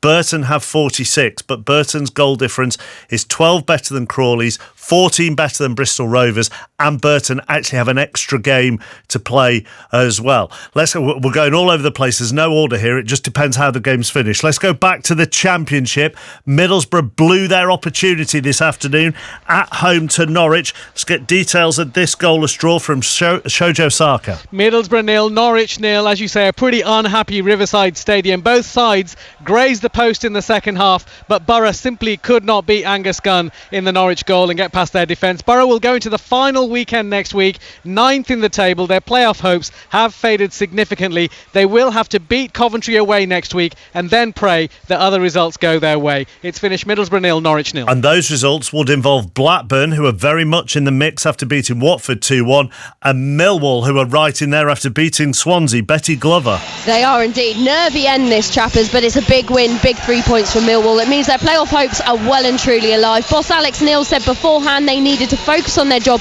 and capitalise on any slip-ups above them, and that is exactly what they've done. They're now level on points with Coventry going into the final day, so close to finishing in a top 6 spot in the second tier for the first time since 2002, all thanks to a George Saville goal in the first half. Swansea had some huge chances after the break, but Millwall, they hung on. It's Millwall 1, Swansea 0. Earlier at lunchtime, both sides reduced to 10 as Luton beat Coventry 1-0. Thumping win for Burnley 5-0 at QPR.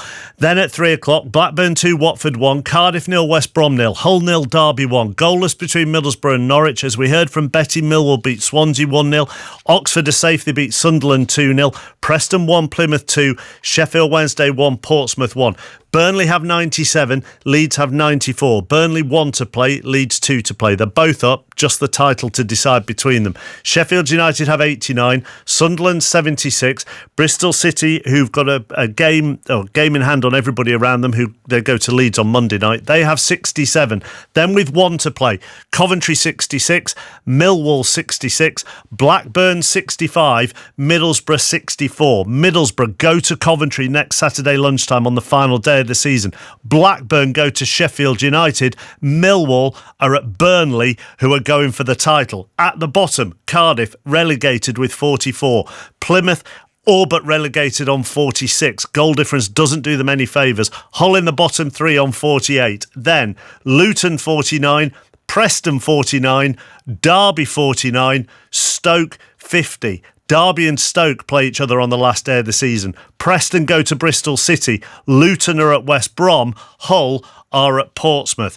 Into League 2. Earlier, AFC Wimbledon 0, Port Vale 2, Doncaster 2, Bradford 1. Bradford down to 10, and they missed a penalty. Doncaster and Port Vale are promoted. Bradford, though, still in the final automatic promotion spot because yet again Walsall have messed up their opportunity. Stephen Wyeth. Incredible, Mark. Walsall 0, Accrington Stanley 1. Walsall further surrendering what had been a position of huge superiority. They were 12 points clear at the top in mid-January, but now they're left needing assistance from elsewhere if they're to clinch automatic promotion on the final day. As for Accrington, well, they've been celebrating staying in League 2 in style thanks to Ben Wood's brilliant first half volley, his 4th goal in the last 6 games. Walsall pushed for an equaliser but finished with 10 men after Conor Barrett's red card, and it is Bradford rather than Walsall with a 1-point advantage now in the race for 3rd. Walsall 0, Accrington Stanley 1. Bradford are at home to Fleetwood on the final day. Walsall go to Crewe. Elsewhere in League 2, Harrogate 1, Notts County 3, Barrow 3, Bromley 3, Cheltenham 3, Carlisle 2, Chesterfield 4, Morecambe 1, Fleetwood 2, Newport 0, Gillingham 1, Swindon 1. Gillingham had 2 men sent off in that game. MK Dons 0, Grimsby 0, Salford 4, Colchester 1, Tranmere 2, Crewe 0, Tranmere down to 10, Crewe down to 9, Walsall 0, Accrington 1. Doncaster and Port Vale are up. The final promotion spot will likely be between Bradford and Walsall, 75 and 74. Notts County still theoretically in the mix. They're on 72, but they've got a better goal difference than Bradford as well. Same goal difference as Walsall. AFC Wimbledon have 70. And then still in the playoff contention, Salford have the final playoff spot at the moment. They have 68, but Grimsby have 68 and Chesterfield have 67 and Colchester have 66. Carlisle and Morecambe definitely relegated to the National League. It's the final day of the regular season in the National League North and National League South. Leaders at the start of the day, Kidderminster beaten at Southport in the North. Brackley thrash Farsley by 5 goals to 0. Brackley go up to the National League for next season. The other sides are in the playoff. 6 teams could have won the title at the start of the day in National League South, and with it, automatic promotion. In the end, it goes to Truro, who started the day on top. They beat St Albans 5-2. Torquay gave it a good go. They won 4-1 at Hemel Hempstead. Both finish on 89 points. Truro's goal difference just 2 better than Torquay.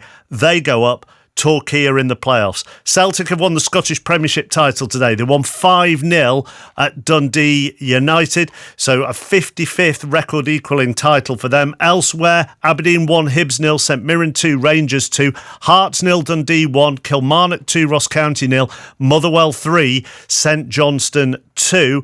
It means that St Johnstone bottom of the table with 29, Ross County have 35. Grand Slam decider at Twickenham, England against France.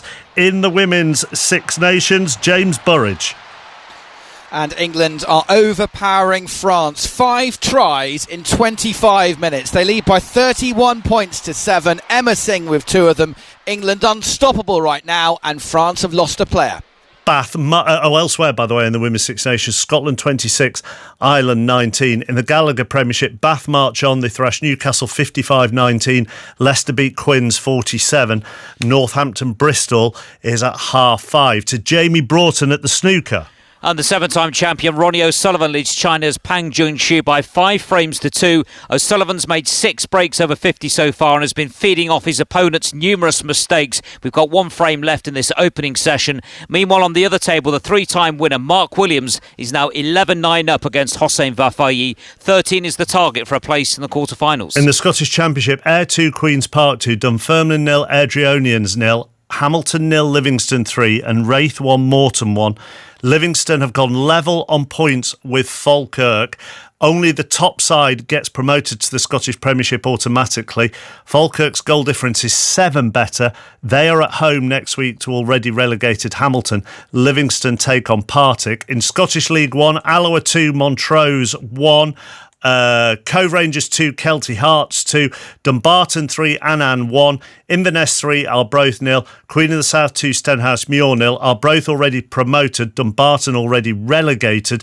In League 2 this afternoon, Bonnyrigg Rose 2, Spartans 1, Edinburgh 0, Forfar 0, Elgin 3, Stranraer 0, Peterhead 1, East Fife 0, Stirling 1, Clyde 4. Peterhead beating East Fife means they are promoted to Scottish League 1, and Bonnyrigg Rose have given themselves a chance of staying in the division. They're 2 points behind Forfar going into the final day of the season.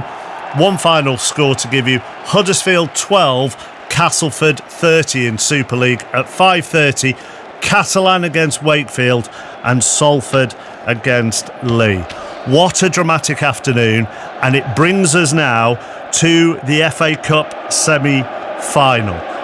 We are at Wembley. It is Aston Villa against Crystal Palace. Dion Dublin and John Murray are there. I'm told in the build-up to today, to get his head right for this, John Murray has been playing some Crown Green bowls. Sounds a lot more relaxing than the last 20 minutes I've had. I was going to say, Mark, they didn't do 5 Live Sports any favours, did they, with a 5:15 Could have done with time. just a little bit longer.